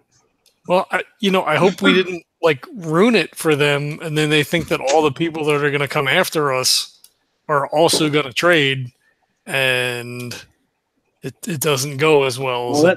That's one of those things that you have to try not to consider when you're trying to do outreach type situations. I mean, yeah. What would you do? You would just never do it. And I guess. I mean, you're right. You're probably right. Right about what? We were talking about the UFA situation. Nash had said, I hope it's not, they consider the people coming after us are going to deal with them as squarely as we did. And not just like come in and horribly murder them, with the expectation of like, oh, more people, they're going to trade. And it's like, blah, blah, blah, blah, blah. Well, you guys were not the first day trippers out there. No, I know, Right. I know. But Nash is guilty all the time. So, You carry that guilt around. Yeah, he does. So by the way, when you look over across the other side of the hangar, you see the monster. And Steve-O is there, so he made it back safe. Let's go quickly before he sees us. Yeah, that's what Nash is going to say. Go. Go. Shit. I don't know, did we lose Todd again? He went for coffee and then some fucking... Oh, there he is. So we get showered up. We grab like something real quick, like a power bar and some coffee, and then we're going to go and grab some dinner. Nice. You deserve it. I think we can jam through the night and downtime that, take you into dark matter the following morning when you meet with Bento. Oh, you get when you meet with Bento, he says, "I glad you guys made it back safe. I got a strange message from Steve-O. He said he wants your node IDs so that you guys can hook up and party." Explain that. No. Look, we'll follow a report of the morning. He's not anyone you want dark matter to associate with. Let's assume it is the morning. This is morning. Oh, Yeah, I was going to say, I think we need to process the experience that we just had before we go and comment on it. yeah, you have the night to do that before you go in and meet Bento in the morning. So if there's anything you wanted to say before that Bento meeting, I should let you say it now. No, I mean, unless you have anything, John. No, we got the shit back. We're good. Sleep, meeting. Okay, yeah. So he's just like, I'm getting ready to head in the office. I mean, I'll put it all on report, but yeah, he's a stoner. You know, the ship is held together with baling wire and fucking chewing gum. I'm surprised we even made it there. No less him making it back again like that. He was cheapest for a reason, Bento. Well, sorry to hear that. It's always good to find new talent, but I'll take that under advisement. He was cheap, that's for sure. Yeah, he probably smoked everything you paid him already. Like literally, like he didn't even wait to buy anything. He just like smoked the money. You know, the one thing I found most interesting about his CV was that he's apparently experienced in dream world travel. I am not surprised to hear that. Yeah. But Reggie's we have it covered. I mean, we're good for, it's fine. All right. I'll take you at your word for it. And you see he literally crosses Steve-O's name off this list. Oh, I died a little. John died a little. Bravo for the Steve-O character. That was it felt like it was off the cuff and it felt beautiful. I don't know if that was oof, magnificent. So I mean, what time is Scylla's going to be here at 11? You said she'll be here at noon. We're going to have a lunch meeting with her, so we'll go to some nearby spot, whatever she chooses. Great. You want us dressed up? Well, just make sure you're presentable. She's familiar with you guys under various conditions, so you don't need to. Matter of fact, she speaks very highly of both of you. I don't think that you'd have to work pretty hard to dissuade her. She asked for you guys by name.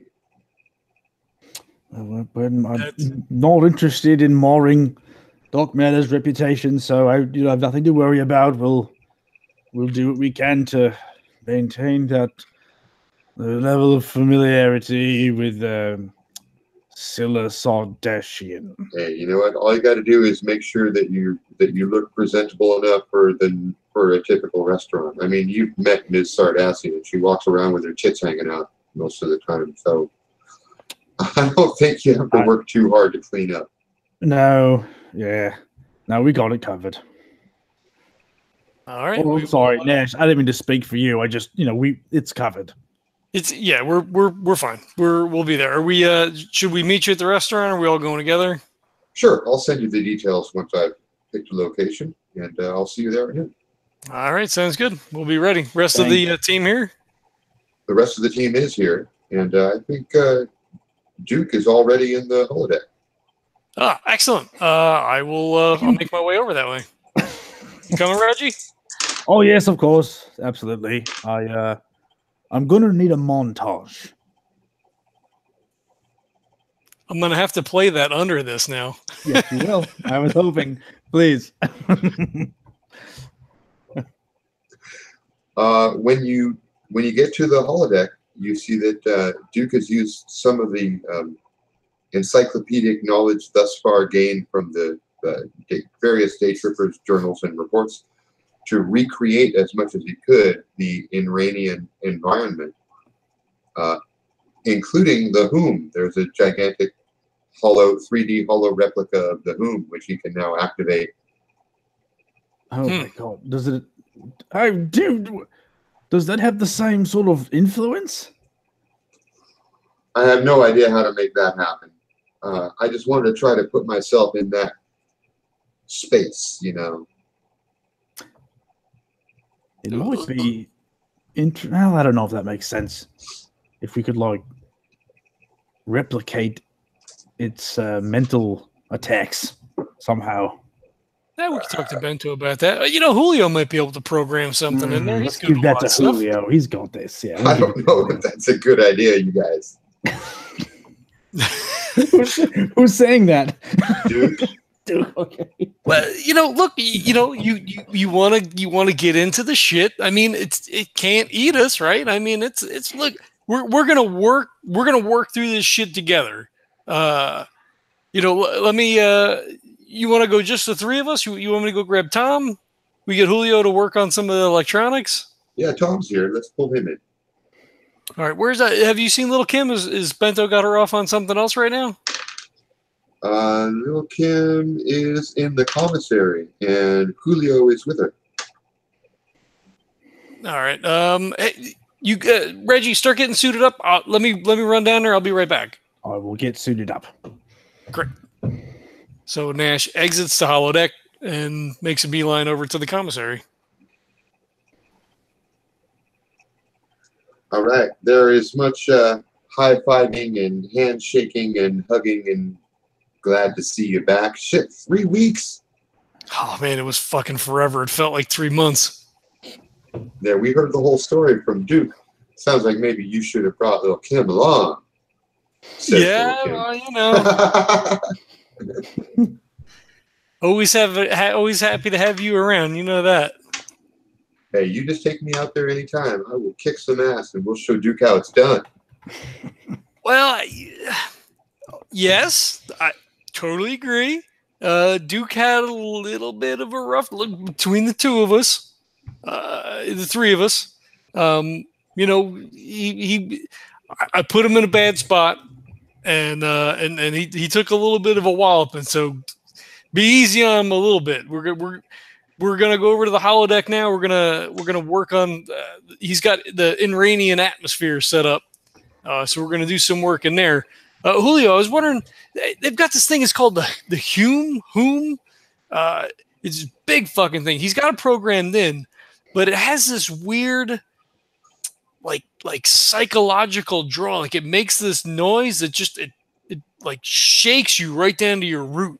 You think you could program something like that in there, like some kind of resonance? You get like a sound thing that you can maybe approximate that. Do you think? That's interesting. What's the effect?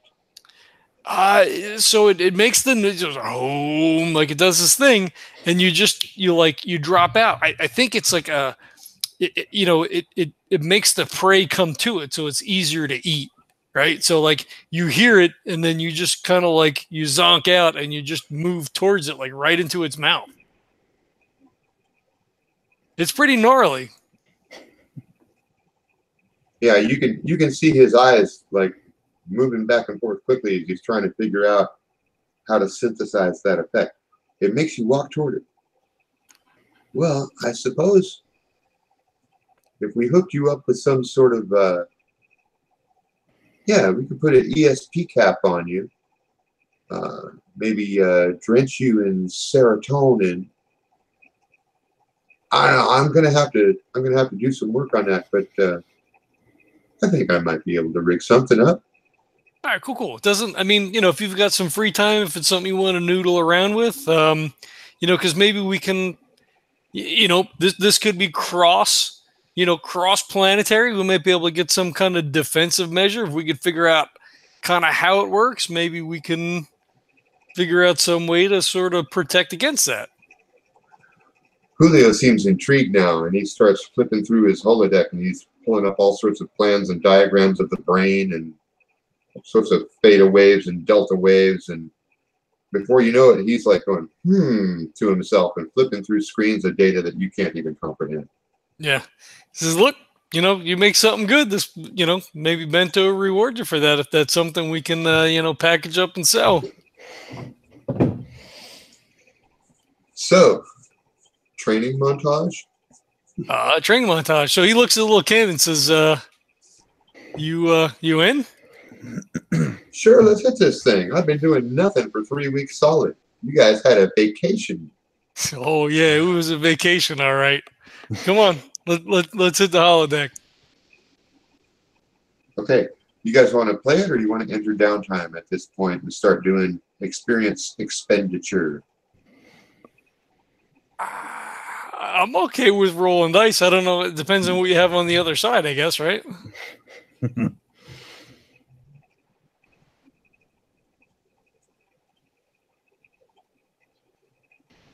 I mean, I would narratively, I would just like to see Duke do better. I don't know if we need to like roll to see if Duke actually does better or feels worse. Oh no, he's worse. Oh no. We've made Duke an alcoholic. God damn it. Oh, damn it, Duke. Yeah, I'm gonna kick that back to you guys. We can play out some training, and it'll basically run like normal combat encounters, or we can assume that you're gonna spend days. Yeah, doing that's this. probably more like because it wouldn't be a single encounter, right? Like this is there. If there's no jobs on the table, we would do this until close to 11, get cleaned up, and then head out to the meeting with Scilla. True that. Okay, so one quick roll then, just to see how the training goes. Duke holds his shit together. So you're happy with his performance this morning. It's nothing stellar, but at least he doesn't fall apart and he doesn't expose anybody else. He manages to keep his team covered. And he's performing adequately, let's say. Okay. We take the sniper rifle away from him and we give him an AR or whatever the near future equivalent is. Oh, and yeah, try yeah. to get him adjusted to a new mindset for combat. Give him a standard blast rifle. Yeah. Yeah, good call.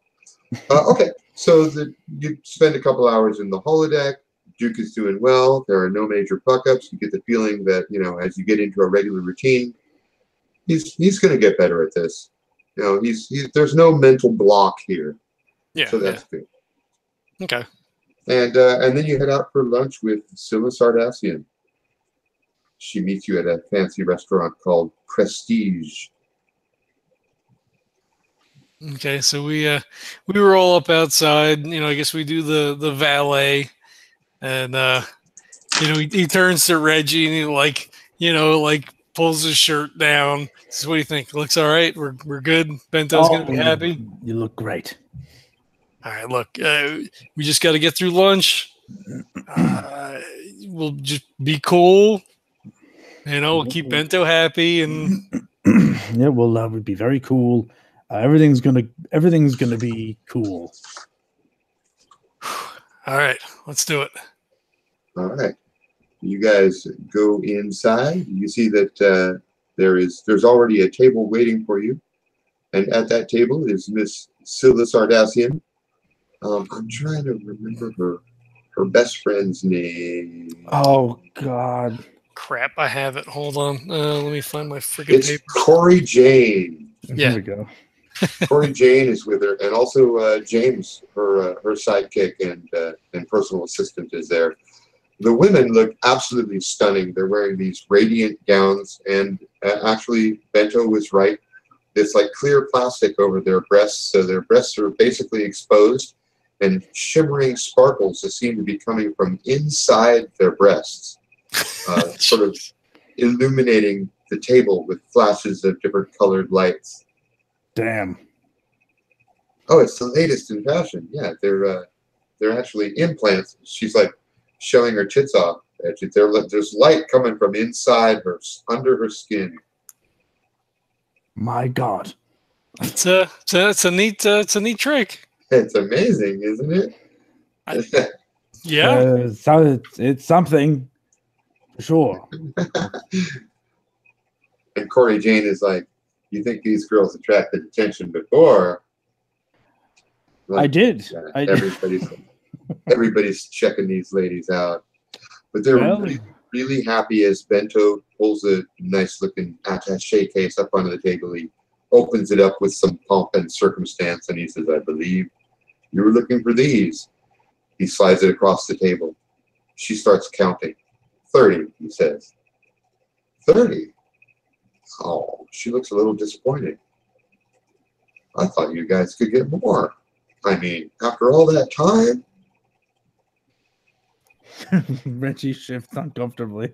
Yeah, Nash just kind of like looks away. He looks back and he says, "It's a more difficult proposition than what you'd expect. They're not quite as easy to find. We had to travel pretty far afield to get what we could. The fields are picked pretty clear where you normally land at. So." Well, no matter. I know there's more where that came from. And you guys, as she pats Nash on the cheek, she's like, I know you're good for it, right? You guys can go back and get me some more. Reggie starts to sweat. Those decisions are, left up to Bento. Sends us where Bento he will. interrupts you, and he's like, absolutely, Miss Sardacian. Anything you want. Exactly. That's what the boss says. Are we doing shots? Is someone bringing shots? I believe someone was bringing shots. There is a waiter. There is a waiter bot hovering near the table, and it goes around the table, takes everybody's orders, and then off it goes to the kitchen. And she's like, "I'm just messing with you. I know this stuff is hard work, and I don't mind paying for it, but I am going to need more of these orchids. You understand?"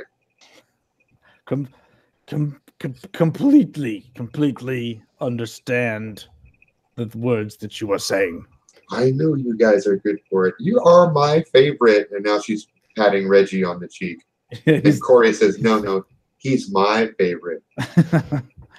Oh, please. There's plenty of Reggie to go around. Was that something?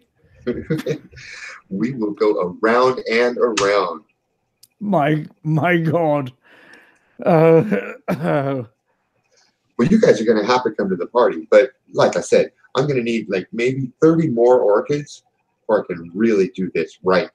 So, yeah, I'll work it out with Bento. You guys, oh, look, our drinks are here.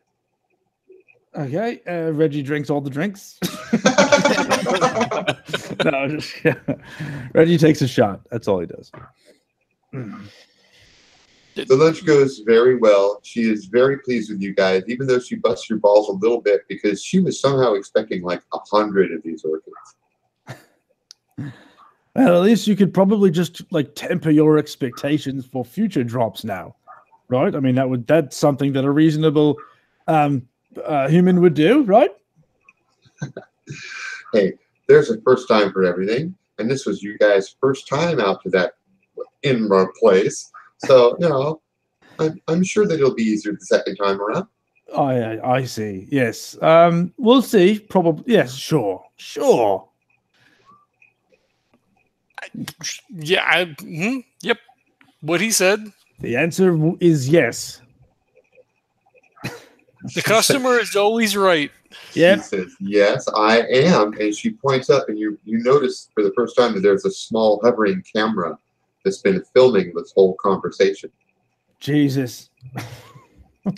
The back of Nash's neck gets bright red. Reggie, it's just B-roll, you understand. We always have to have something for the editors to work with. Drop a little B-roll in before the party, after the party. Get the viewing audience accustomed to seeing you guys' beautiful faces, because I know this is not going to be the last time. I would love to have you guys on as guests. Corey, what do you think of that? Oh, absolutely, she says. These guys are photogenic. That's what is happening. What's happening right now? We're going to have you guys on the show. That's what's happening. Follow my ass. There's a show? Yeah, if the boss says to follow that ass, then... Bento is just like casually nodding, just trying to give you the signal. Just say yes to whatever she says. And he starts to like shake his head. Mm-hmm. Reggie's just making eye contact with Bento the whole time. I assure you, Miss Sardacian, these gentlemen will make themselves available for your every whim and command. And by the way, the bonus package that you decided to slip to us, very generous of you. It is always such a pleasure doing business with you. Oh, look, our meals are here. Boy, am I famished. Is that something you say? I don't. Nash turns with gusto to the food so he doesn't have to say anything. You guys get to spend the next hour as the girls are talking about the last few episodes of their show and how they really want to find some exotic location for an upcoming episode that you guys can be the special guest stars on. And she is dead set on you guys being guest stars on her show and taking her someplace that will blow the audience's mind. And you can come up with something, right? I'm sure you can. Oh, We'll absolutely. have your people get together with my people. We'll work it all out. How do you feel about oversight? Oh, never mind. I stopped talking. Yes, your people and our people will talk. James holds up his PDA and slides a number over to both of you guys. There's my contact info. We'll make scheduling arrangements, and hopefully you guys can come up with a suitable location, say, a month from now. He looks over to Sardacian for her nod of approval. 4 weeks, 6 weeks, somewhere out there. We've got a couple episodes ready for shooting, but as I said, it takes weeks for the editors to get all their shit together. I don't know what they do. We'll work it out for sure. But I know that you guys can find me someplace beautiful yet exotic, something trippy but moody, emotive. Something that the audience will really connect to, and something with some sort of danger element, because we want to see you guys in action, right? You guys are like the superheroes of this stuff. Don't worry, we will make you look good. Do not worry. We'll put our best cameras around you. They'll follow you everywhere you go. That sounds wonderful. We will get right on that. We'll discuss. We'll look at the. Yep, we'll have all that put together. I love you guys. I love you guys so much. And we love you as well. This is not hell at all. She actually squeals with delight and gets up from the table so she can run around and grab both of you guys in a big double hug. Dear God. There's like her flashing tits right between your two faces. Very noticeable, those lights. That's... Nash has an awkward smile. This is the beginning of a beautiful business relationship. I knew there was something special about you guys the day I met you on my birthday. Yes, a day that will live in infamy.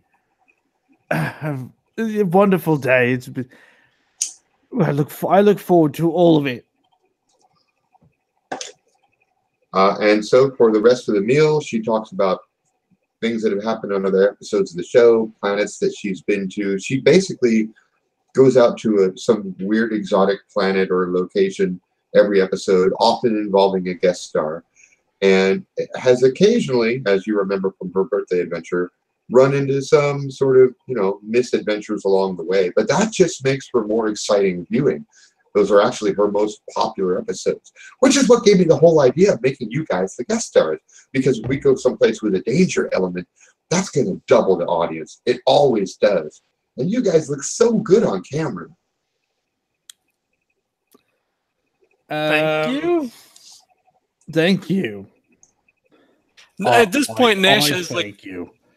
Yeah, Nash has like a pad and a pencil out, and like she's naming planets, and he's taking notes to, so we don't like overlap something that they've already done. So he's kind you of don't have a shifting pad and a pencil. You've got a PDA with PDA. touch navigated screen. Right. I feel like I might regret this, but I think it is in the best interest of the eventuality of this situation. But perhaps you should be in on some of our training sessions. Nash, nonsense. That's what you guys are for. And she looks over at Bento. She says, you guys provide all the security, right? Bento is like, absolutely. It'd be nice if you got a little bit of experience. It kicks you under the table. Ouchies. Never mind. I don't know. I never mind.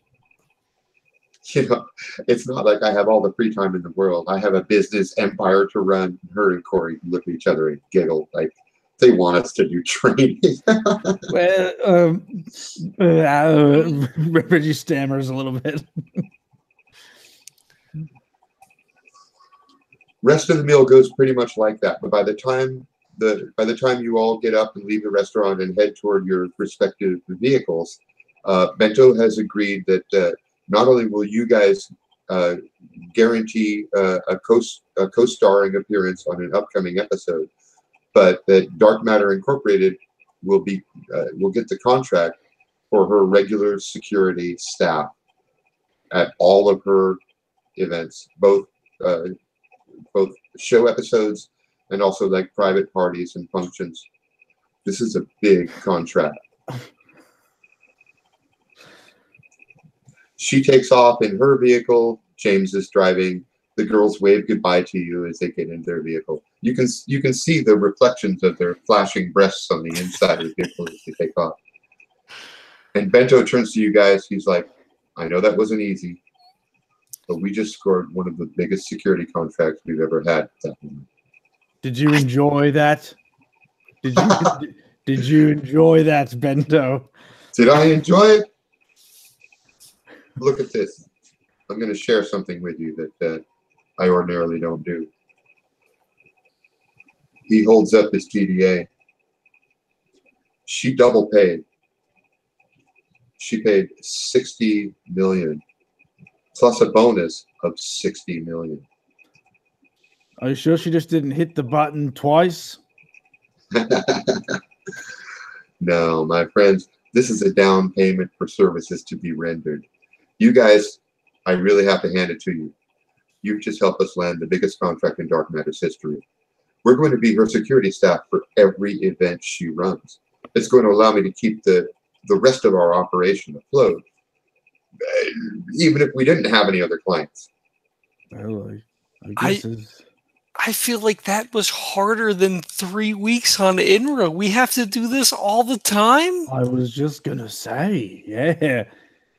I mean, as far as legacies go, I suppose that's okay to have landed the biggest contract in Dark Matter history. I mean, you're welcome, I guess.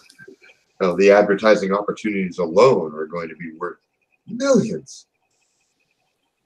So what does this mean for us exactly? We're not going to do everything. Like, Reggie and I aren't going to do everything. No. We'll bring you guys on board whenever she decides to shoot an episode of her show in an exotic day tripping location. That's for her private functions, parties, and earthbound events. Well, we have to keep the rest of our staff working. Yeah. Okay. She seemed like, she took a particular shine to us, so I just want to, Look, I may not know all the details of what happened at her birthday party, but whatever you guys did, you sealed the deal, and I am very happy. Don't give me any more of that bullshit about handing your bonuses over to Duke and Tom. You two are my superstars. You're the ones that brought this contract in. All right. Yes, sir. Okay. Attaboy. Yes. Come on, Reggie. Smile a little bit. I'm smiling on the outside.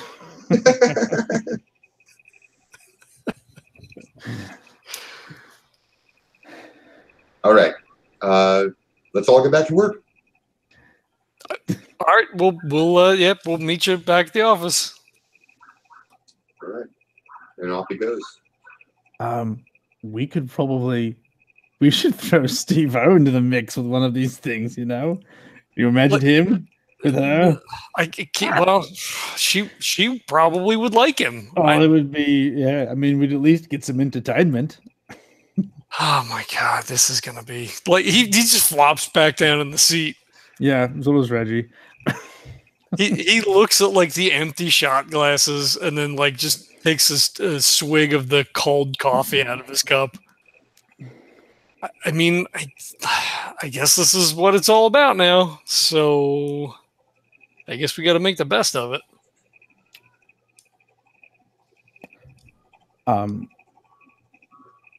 I suppose you're right. I mean, this is more than putting food on the table. Yes, it is. I'm sorry, Nash. I am at a loss for words. 120 million. I wonder how much of that he's kicking our way. I mean, if we're getting a bonus, I mean, what are you talking about? Like a coup?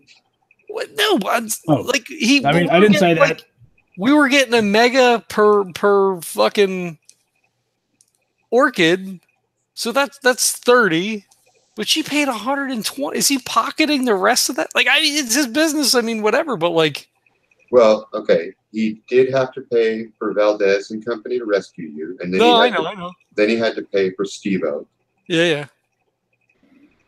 I mean, as far as. But you know what? As a matter of fact, you can check your accounts because he's already transferred the money. You guys made 40 mega each. Damn. So that's. I have 53 mega. Okay, so that now your initial pay was going to be 15 each. You got 40 each. Oh, so I have 45 mega. Is that what you meant by that? Yeah. What did you have before? Well, I had 13 mega written down. So you're saying I had got 53. Right, yes. Okay. Yep. So I think Nash had explained to him that some of the orchids came from You could if you wanted to live a quiet lifestyle with a normal job, you could retire right now. That's enough to take care of you pretty well for the rest of your life. So did he pay her out separate, or is Nash? I mean, Nash doesn't have any problem paying her out of what they got because it's a lot more than what they were expecting. Anel, because 8 of the orchids were hers. I think when we got back. Okay. You know what? I failed to take that into account, but to be fair, so did you. I believe that Bento's under the impression that these 30 are all there is, and none of them were Anel's. Okay. So I don't the remember. 8 for Anel, yeah, so that, well, it wasn't spoken. Yeah. So the 8 for Anel would be like under the table from you to her. Yeah, no, that's fine. Nash is totally fine with that because I know he told her that he was going to get her paid. So yeah. I don't remember in session if he'd said that to Bento or not. However, wow. Last time. I recall that Forepaw was going to pay her $500,000 each. What I don't remember is whether you offered her a whole mill each or not. I don't think I think I told her $1 million. I think. Yeah, that's what I remember. I'd have to listen to the last episode again. I don't recall. Mm-hmm. Yeah, we're going to have to go back and review that. And Reggie, are you kicking in half of that, or is this coming out of Nash? Oh, no, I'll definitely kick in. Absolutely. Yep. Okay. So let's go back and review the previous episode. If we promised her 1 million, then it would be 4 for you, 4 for you. Okay.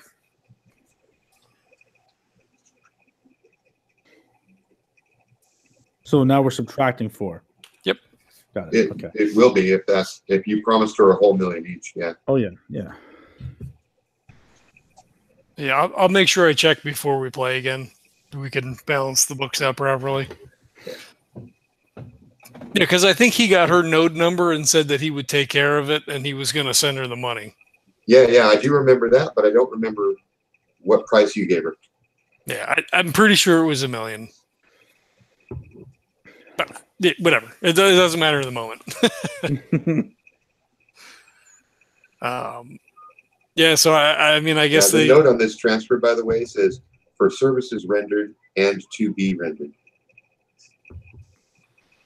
Fair enough. That sounds ominous and filthy at the same time. There may be a sex tape of God. Oh my God. You know they're recording everything, so yeah. Oh yeah, I can imagine there'll be like a fallout of like even after it's over, still thinking that you're being filmed. There's like a psychosis there somewhere. Oh, shit. No shame and no privacy. Yeah, yep. Yeah. All right, so I guess they head back to work then. And All right, and now let's jam into the montage. Let's do, if you wanted to spend any experience points and do some training, like in the simulator, now would be a good time to do that. I do. So, what skills were you looking at? Oh, before we do that, let me go ahead and give you one. Nash, you get one more experience point for the slip home. I already gave you one for the slip out. Reggie, you get one experience point for the slip home, and one. What was that? Oh, that was for a yes and on your slip space dynamic roll. Oh, cool. Okay. All right. So now you've got your new totals, and we can start talking about training. Well, I wanted to put 2 in an athletics skill. So that looks like it would be 30 CP or 30 XP. Are you starting from 0? Yes. So from 0 to 1 is 10. Okay, so let's choose a style of athletic skill. Oh. A style of athletics. I'll just jump in. I just have athletics, like basic athletics at a +1. Should I be specified into something more specific? It should, yeah. Oh, okay. I don't think we ever talk. What are our options for that then? Well, like think of any of the indoor Olympics sports, or you could put it in like something like wrestling, free running, javelin. Well, okay. When it comes to buying the skills, it costs 10 to get your first point, 20 to get your second, 40 to get your third. Yeah, I was just I was thinking like I'll just leave it as do +2. Okay. So that'll cost you 30 experience. Yep. And it's going to take 30 days. That's a month of downtime. Nice. How about Nash? Well, he definitely wanted to take rhetoric. So I think the way we can frame it in the concept of this episode is like the lunch didn't go fabulously, from Reggie and Nash's oratory skills. So like he spends some time, maybe working with Bento, like, if we're going to have to do this, like this is, teach me how to like better,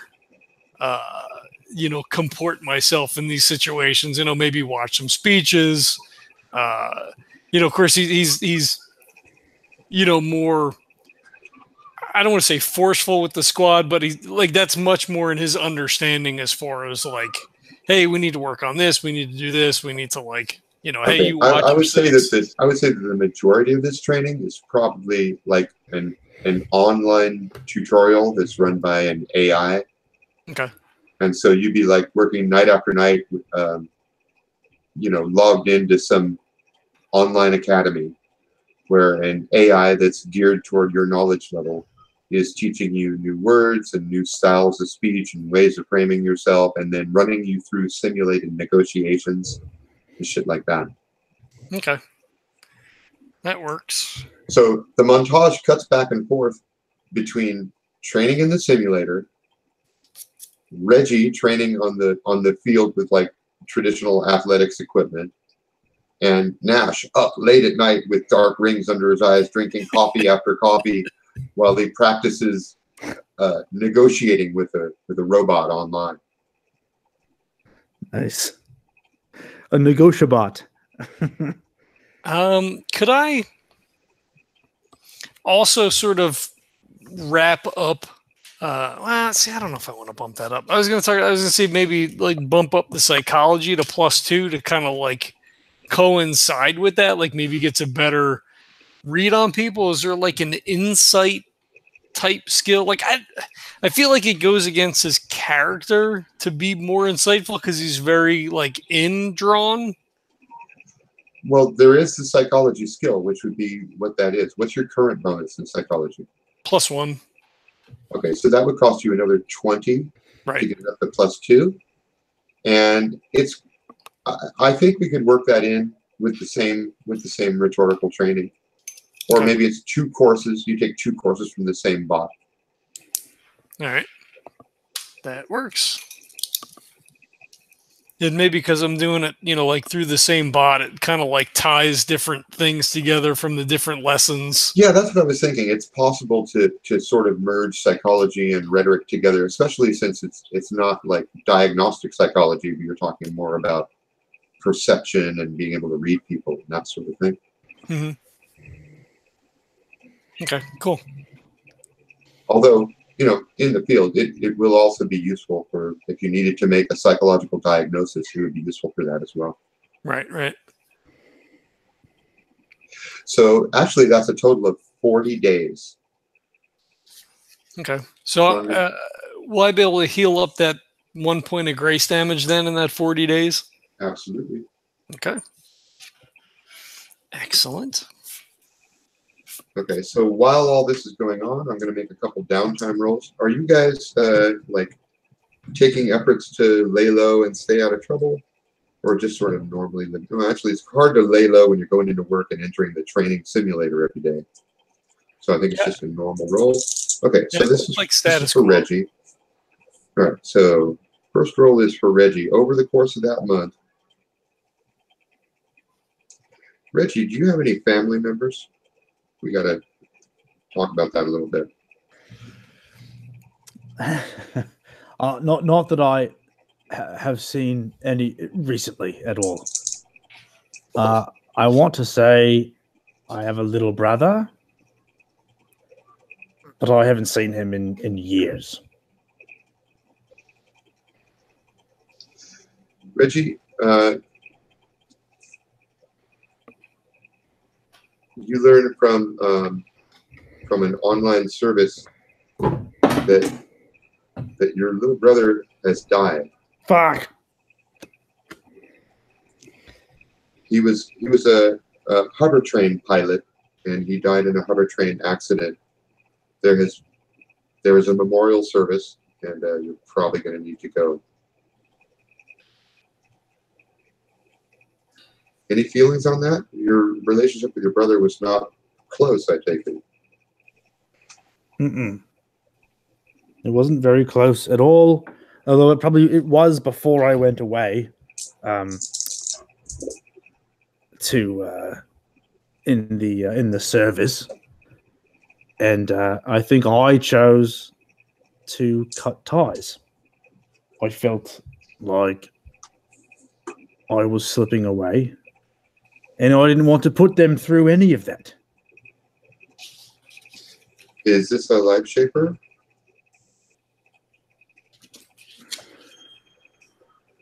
Not currently. Okay. So that's something that happens in the midst of this montage, probably near the end of this montage. We probably see Reggie going out with Tom to drown his sorrows a little bit. Actually, I was going to submit that because it was Reggie never talks about any of this stuff. And Reggie just disappears for a couple days. And that's when he goes to the service and all of that, and just kind of like slips back in.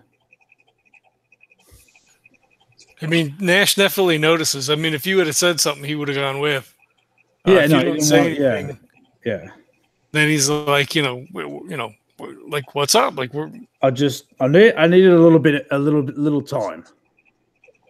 You and Corey? I mean, like, are you taken to this whole thing now, or Corey?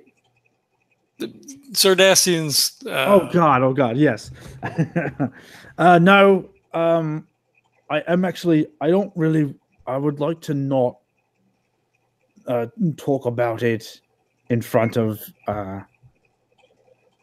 I mean, if you want to talk later, I don't want to talk about it here. I mean, yeah, I completely understand. If you want to talk about it, it's up to you. I mean, we don't have to. Like, you know, I'm here if you need to.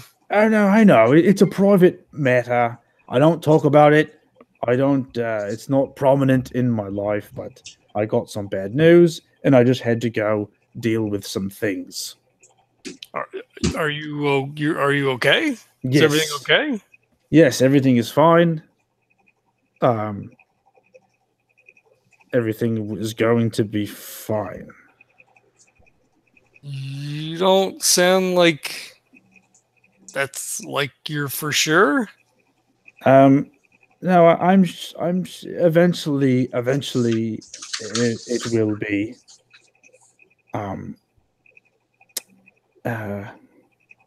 Well, I had a loss, Nash. I'm very sorry to hear that.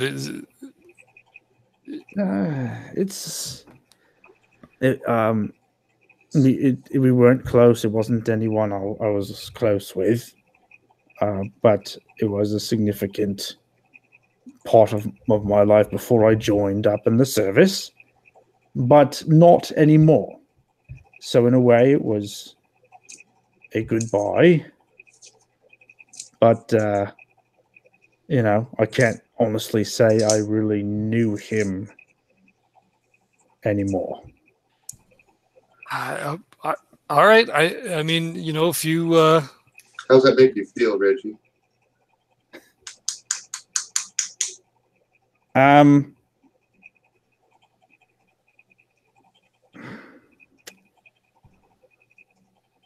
Closure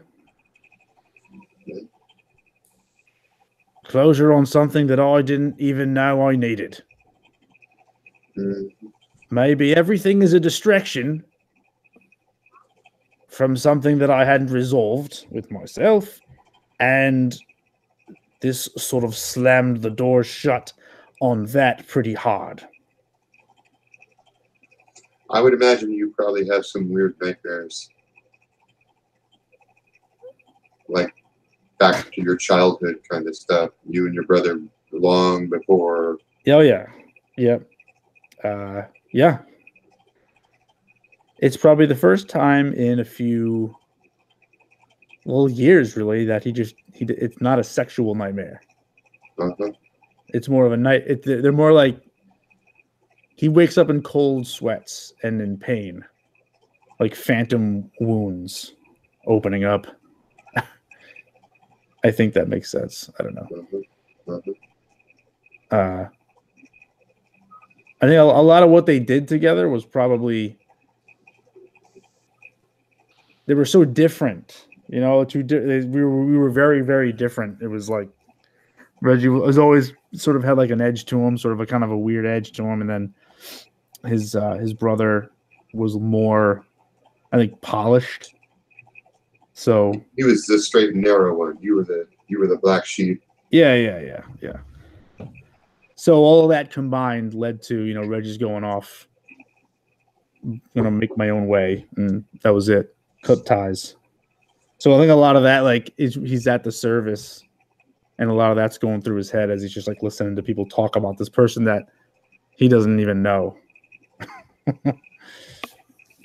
Yeah, I could see you drawing a lesson from this, kind of like, yeah, you better tell people you love them while they're here, because you never know when they'll be gone. I am not going to tell Corey that I love her. I didn't say that. No, yeah, Okay. I think that wraps up in a lot of this relationship here with Nash and I are in this together. Mm-hmm. For sure. So that reinforces that heavily. So like I could see one late night phone call where Nash is in the middle of his training and he gets a message from Reggie, who's just awakened from a bad dream. And when Nash answers, Reggie just says, "I love you, man. I just want you to know." I like that. Yeah, like he hesitates for a minute, and it's like, yeah, man, I love you too. Is everything good? Like, are you good? You need me to come over? No. I just wanted you to know I appreciate you. You are my best friend, and I am grateful that you are in my life, and that we are doing this together. Yeah, I mean, I feel the same. Are you sure you don't want me to? I mean, I could be there in a couple minutes. No, it's good.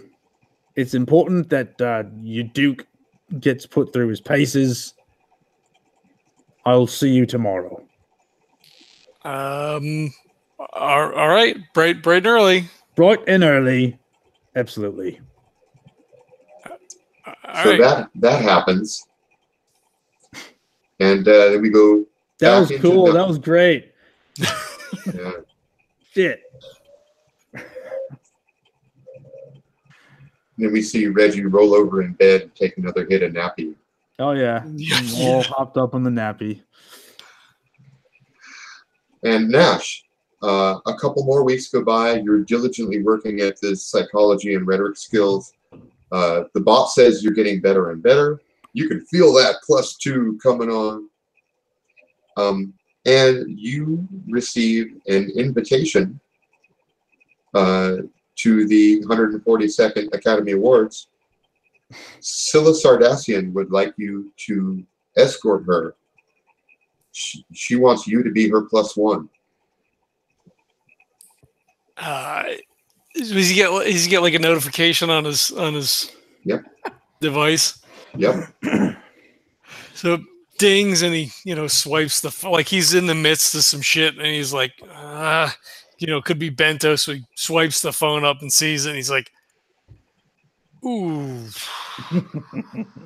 And he looks back to like the rhetoric bot like waiting for him patiently on the screen. Fuck, God damn it. He thinks about calling Reggie up, and he's like, oh, fuck it. I mean, Bento's going to kill me if I don't. So he swipes back yes, that he's going to go. And then he like... Okay, but just to be clear here, 142 is a little bit low because we just had the 90th. So it's actually the 190th Academy Award. Fair. Okay. So like he swipes it and watches it send.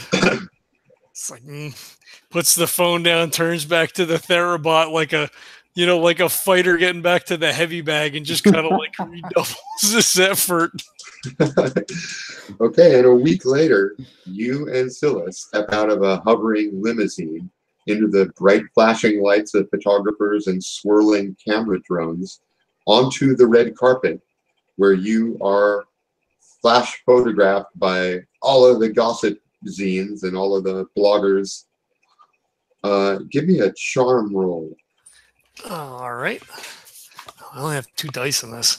I assume she sends over like the nicest suit, like she dresses him how she wants him and all that kind of stuff. You match.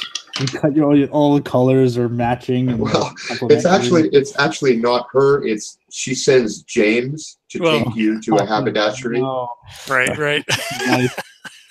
Well, he knows what she likes. Oh yeah. So I rolled a pair of 5s. I don't know if we're adding the rhetoric or the psychology to it. I mean, if it's a straight charm, it's a 5. Okay. Well, I'm going to ask you this: are you planning on speaking to any of the reporters, or are you going to keep your mouth shut?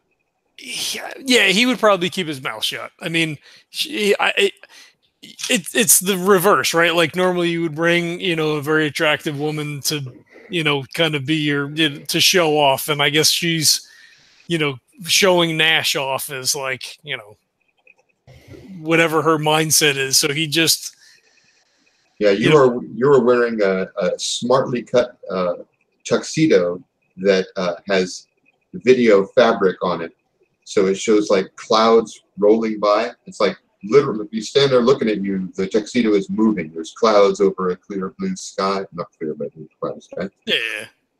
And it sort of shimmers with a holographic aura that extends out several inches from your body. The whole thing is like visually striking. Mm-hmm.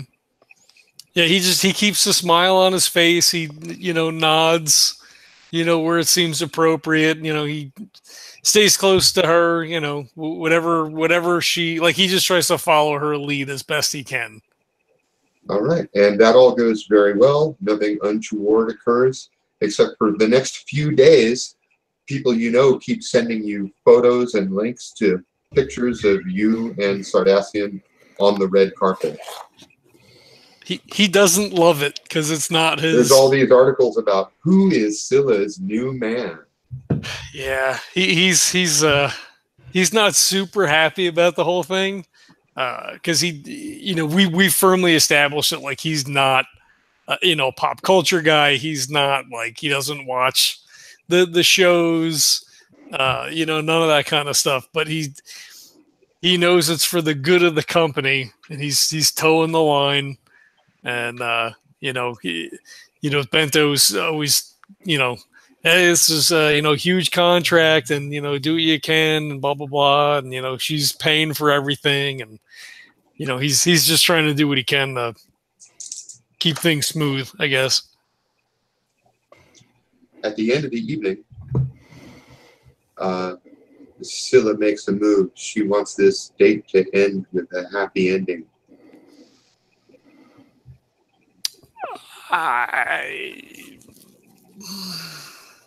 How long has it been since the whole? It's been over a month.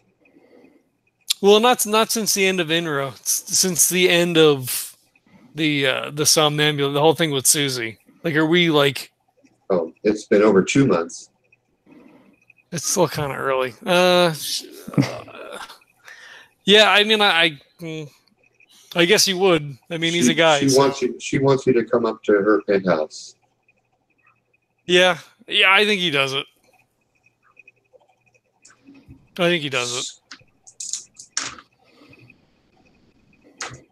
You've never had sex with a woman whose tits were flashing neon.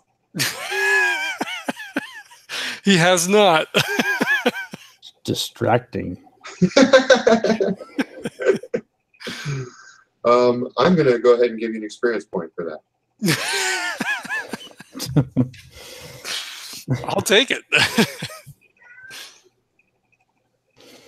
Scilla is extra happy with you the day after, and the whole idea of you guys finding a location and joining her on as guest stars on her show gets kicked into high gear. My God, did you? But I have nothing to work with at this moment, so I'm going to let that loose end dangle right now. Did you check for cameras? She starts messaging you on the regular, though. Oh no! Oh no! There's cameras watching her all the time. Oh, there's cameras all through her apartment. No. Yeah, I think he kind of gets caught up in the moment of, like, yeah, because it's so alien to him, the whole glitz and glamour and everything, and there's so many people swirling around. He just kind of, like, she probably introduces him to this star and that star, and she's got her whole cadre around her, and I think he's playing the role, and then I think he gets caught up in, like, playing the role, and then just snowballs. Yeah, and she's probably pretty drunk by the end of the evening, although you're probably not. Yeah, no, he's not. And I got to tell you, not the best sex you've ever had, but not bad. Yeah. Did Bento set that up, or is that just something that happened that just came up? Scilla set that up. So just on her. Okay. All right. Yeah, it has nothing to do with dark matter at all. Scilla sent a personal invitation. She made Nash her +1. Okay. Well. And it's a little bit hard for you to concentrate the next day at work. You're kind of flubbing it in the holodeck. And I think you're probably walking on Reggie, laughing his ass off on the internet, watching looking at this on the red carpet. Look at this! Oh, you look great, Nash. You look wonderful. Oh yeah, it's a cute. thing. Look, he pulls Reggie off to the side. Like I guess the rest of them are kind of like huddled around the screen and they're all like laughing and everything. He's looking in the opposite direction. I love it. Oh, and you pass Bento in the hallway and he gives you one of these winks and a thumbs up. God. He just like, yeah. And then he grabs Reggie and he's like, fuck man, she's fucking calling me like all the time. I'm wondering now if perhaps Dark Matter is a closeted escort service. Man, what have we done? What have we done? Oh fuck! Well, are you okay? I mean, we're joking in good fun, but what the fuck, man? I don't. Well, it's one thing led to another. I don't like. What if? Here's the thing, though, right? Like, what if she gets fucking pissed? Do we lose his contract if I don't like fucking return a phone call? I don't know. It depends on her emotional maturity, I suppose. Oh, it's zero. Come on. He wanted fucking 100 orchids on something we could have fucking died. All right. Oh, okay. God. Okay. It's okay. It's gonna be fine.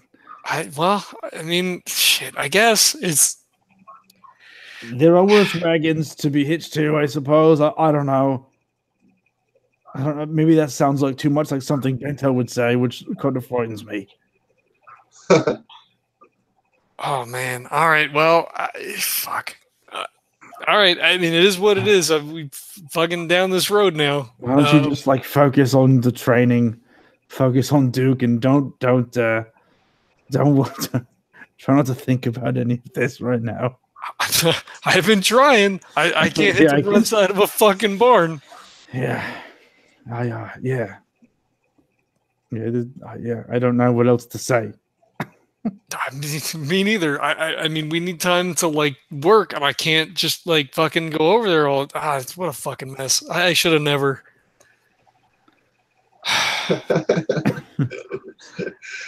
And Reggie and Nash are both just like staring off in different directions, just contemplating this whole situation. Yeah, and as you guys are sitting there, Bento comes walking out. He's like, "Well, another day, another $1 million. You guys, look at this." He's like, "Dark Matter is getting so much press from your appearance with Sardacian on the red carpet. I don't know how you swung that, Nash, but you are putting us on the map." He slaps you on the shoulder. "Atta boy!" From what I understand, he apparently swung it quite well. Fuck yeah! I'm sorry, it was hanging there, and I wanted to say something. Reggie can't not say something. I don't think I can have that. You know what? I'm sorry. That's on me. I shouldn't have said anything. Hey, look, I don't want to get into your business, says Bento, but whatever you're doing, keep doing it. All right, I'll see you guys tomorrow. Yeah, definitely escort service. Definitely thanks, escort boss. service. Oh, fuck. Well, I mean, it's all right. All right, I think we're going to wrap that right there. You guys, you get your pluses and your skills. Oh, by the way, Duke has now upped himself to +2 in his, I guess it's long gun skill, right? Rifle skill. Mm-hmm. So Duke now has a +2 that he never had before. Nice. So the training sessions have ended, and I think we're just going to leave the two of you guys sitting on the front steps of the Dark Matter building. As Bento says, whatever you're doing, keep doing it. Do you think that the DayTrippers section of Dark Matter is really just code for escort service? You think there's like a morals clause? I'm not going to get in trouble, right? Like, did you even read the contract? No, who reads? No one. I didn't. I guess we'll see how it shakes out. I mean, yeah, you already did that. and Fade to Black. Yeah. Oh, shit. Jesus. That was a wild ride. Oh, that was good. Yeah, shit. Who saw that coming? Well, I wondered whether or not a double date was in the future of this whole scenario. Yeah, I think like there's a point where Reggie he's having fun with it, and all of a sudden it dawns on him that he might not be immune from this particular brand of. Oh my god. Well, I mean, it's whatever. They're fickle, so like in a month from now, it could just be all over. And right, like it just yeah. Like it never happened. Could be. It did happen, didn't it? Didn't it? You might just be the flavor of the week. Yeah. Hey, Bento's happy, so And that's exactly what all the bloggers are asking right now. Who is Mystery Man John Nash? Scilla Sardacian's flavor of the week? Uh-oh. Is You're this on the guy- radar. Yeah. Is this guy a glacier or just another popsicle? My dear God. He hates it. He hates all of it. Yeah. There's nothing. There's nothing. He has no data wake. There's no, he doesn't have. No, as a matter of fact, Bento has made sure that, it is really fucking hard to find any info on you guys. So you're a mystery man, and the press is eating it up. Yeah. Well, Bento didn't have to do much because he didn't have much. I mean, he doesn't doesn't do the VR. He's not like any of that kind of, subscriptions to all kinds of shit. Like he's disconnected from most of that. Yeah, it actually makes sense that charm roll didn't come out because, you're anti-fame. Yeah. Yeah, he just smile and wave. The penguin thing. So cool. Yeah, that was fun. Yeah, that was really fun. Thank you, Todd. Oh, you are welcome. I'm sorry. You're sorry to hear about your brother, Reggie. Oh, that's okay. I like that.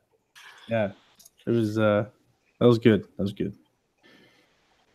That was nice. So I've gleaned from this that we have two separate apartments then, because I kind of thought it was weird and awkward that we were living together in an apartment. Well, are we not living in that weird, those apartments that were connected anymore, or are we in new ones?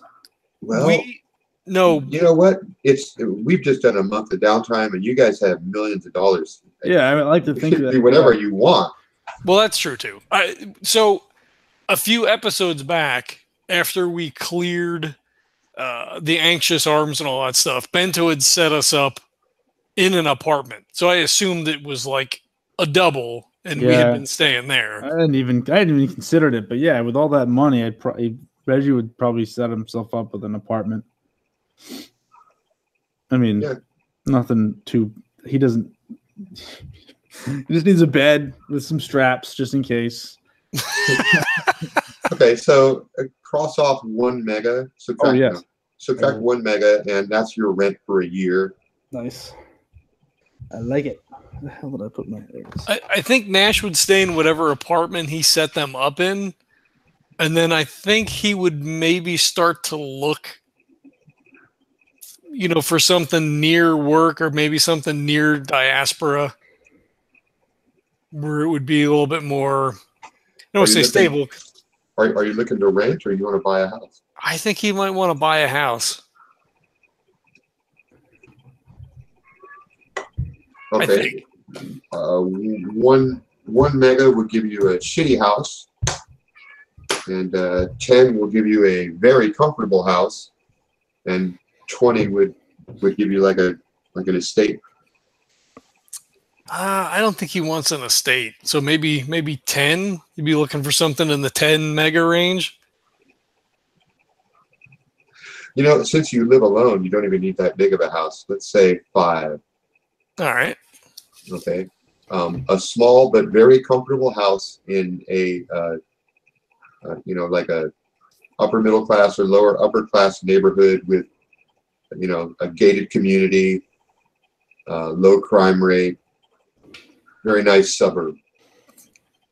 Yep. What's the distance between Diaspora and the headquarters? It's actually pretty close. I think at one point we said it was a half-hour drive. Oh, okay. So he would look for something probably like right in the middle then.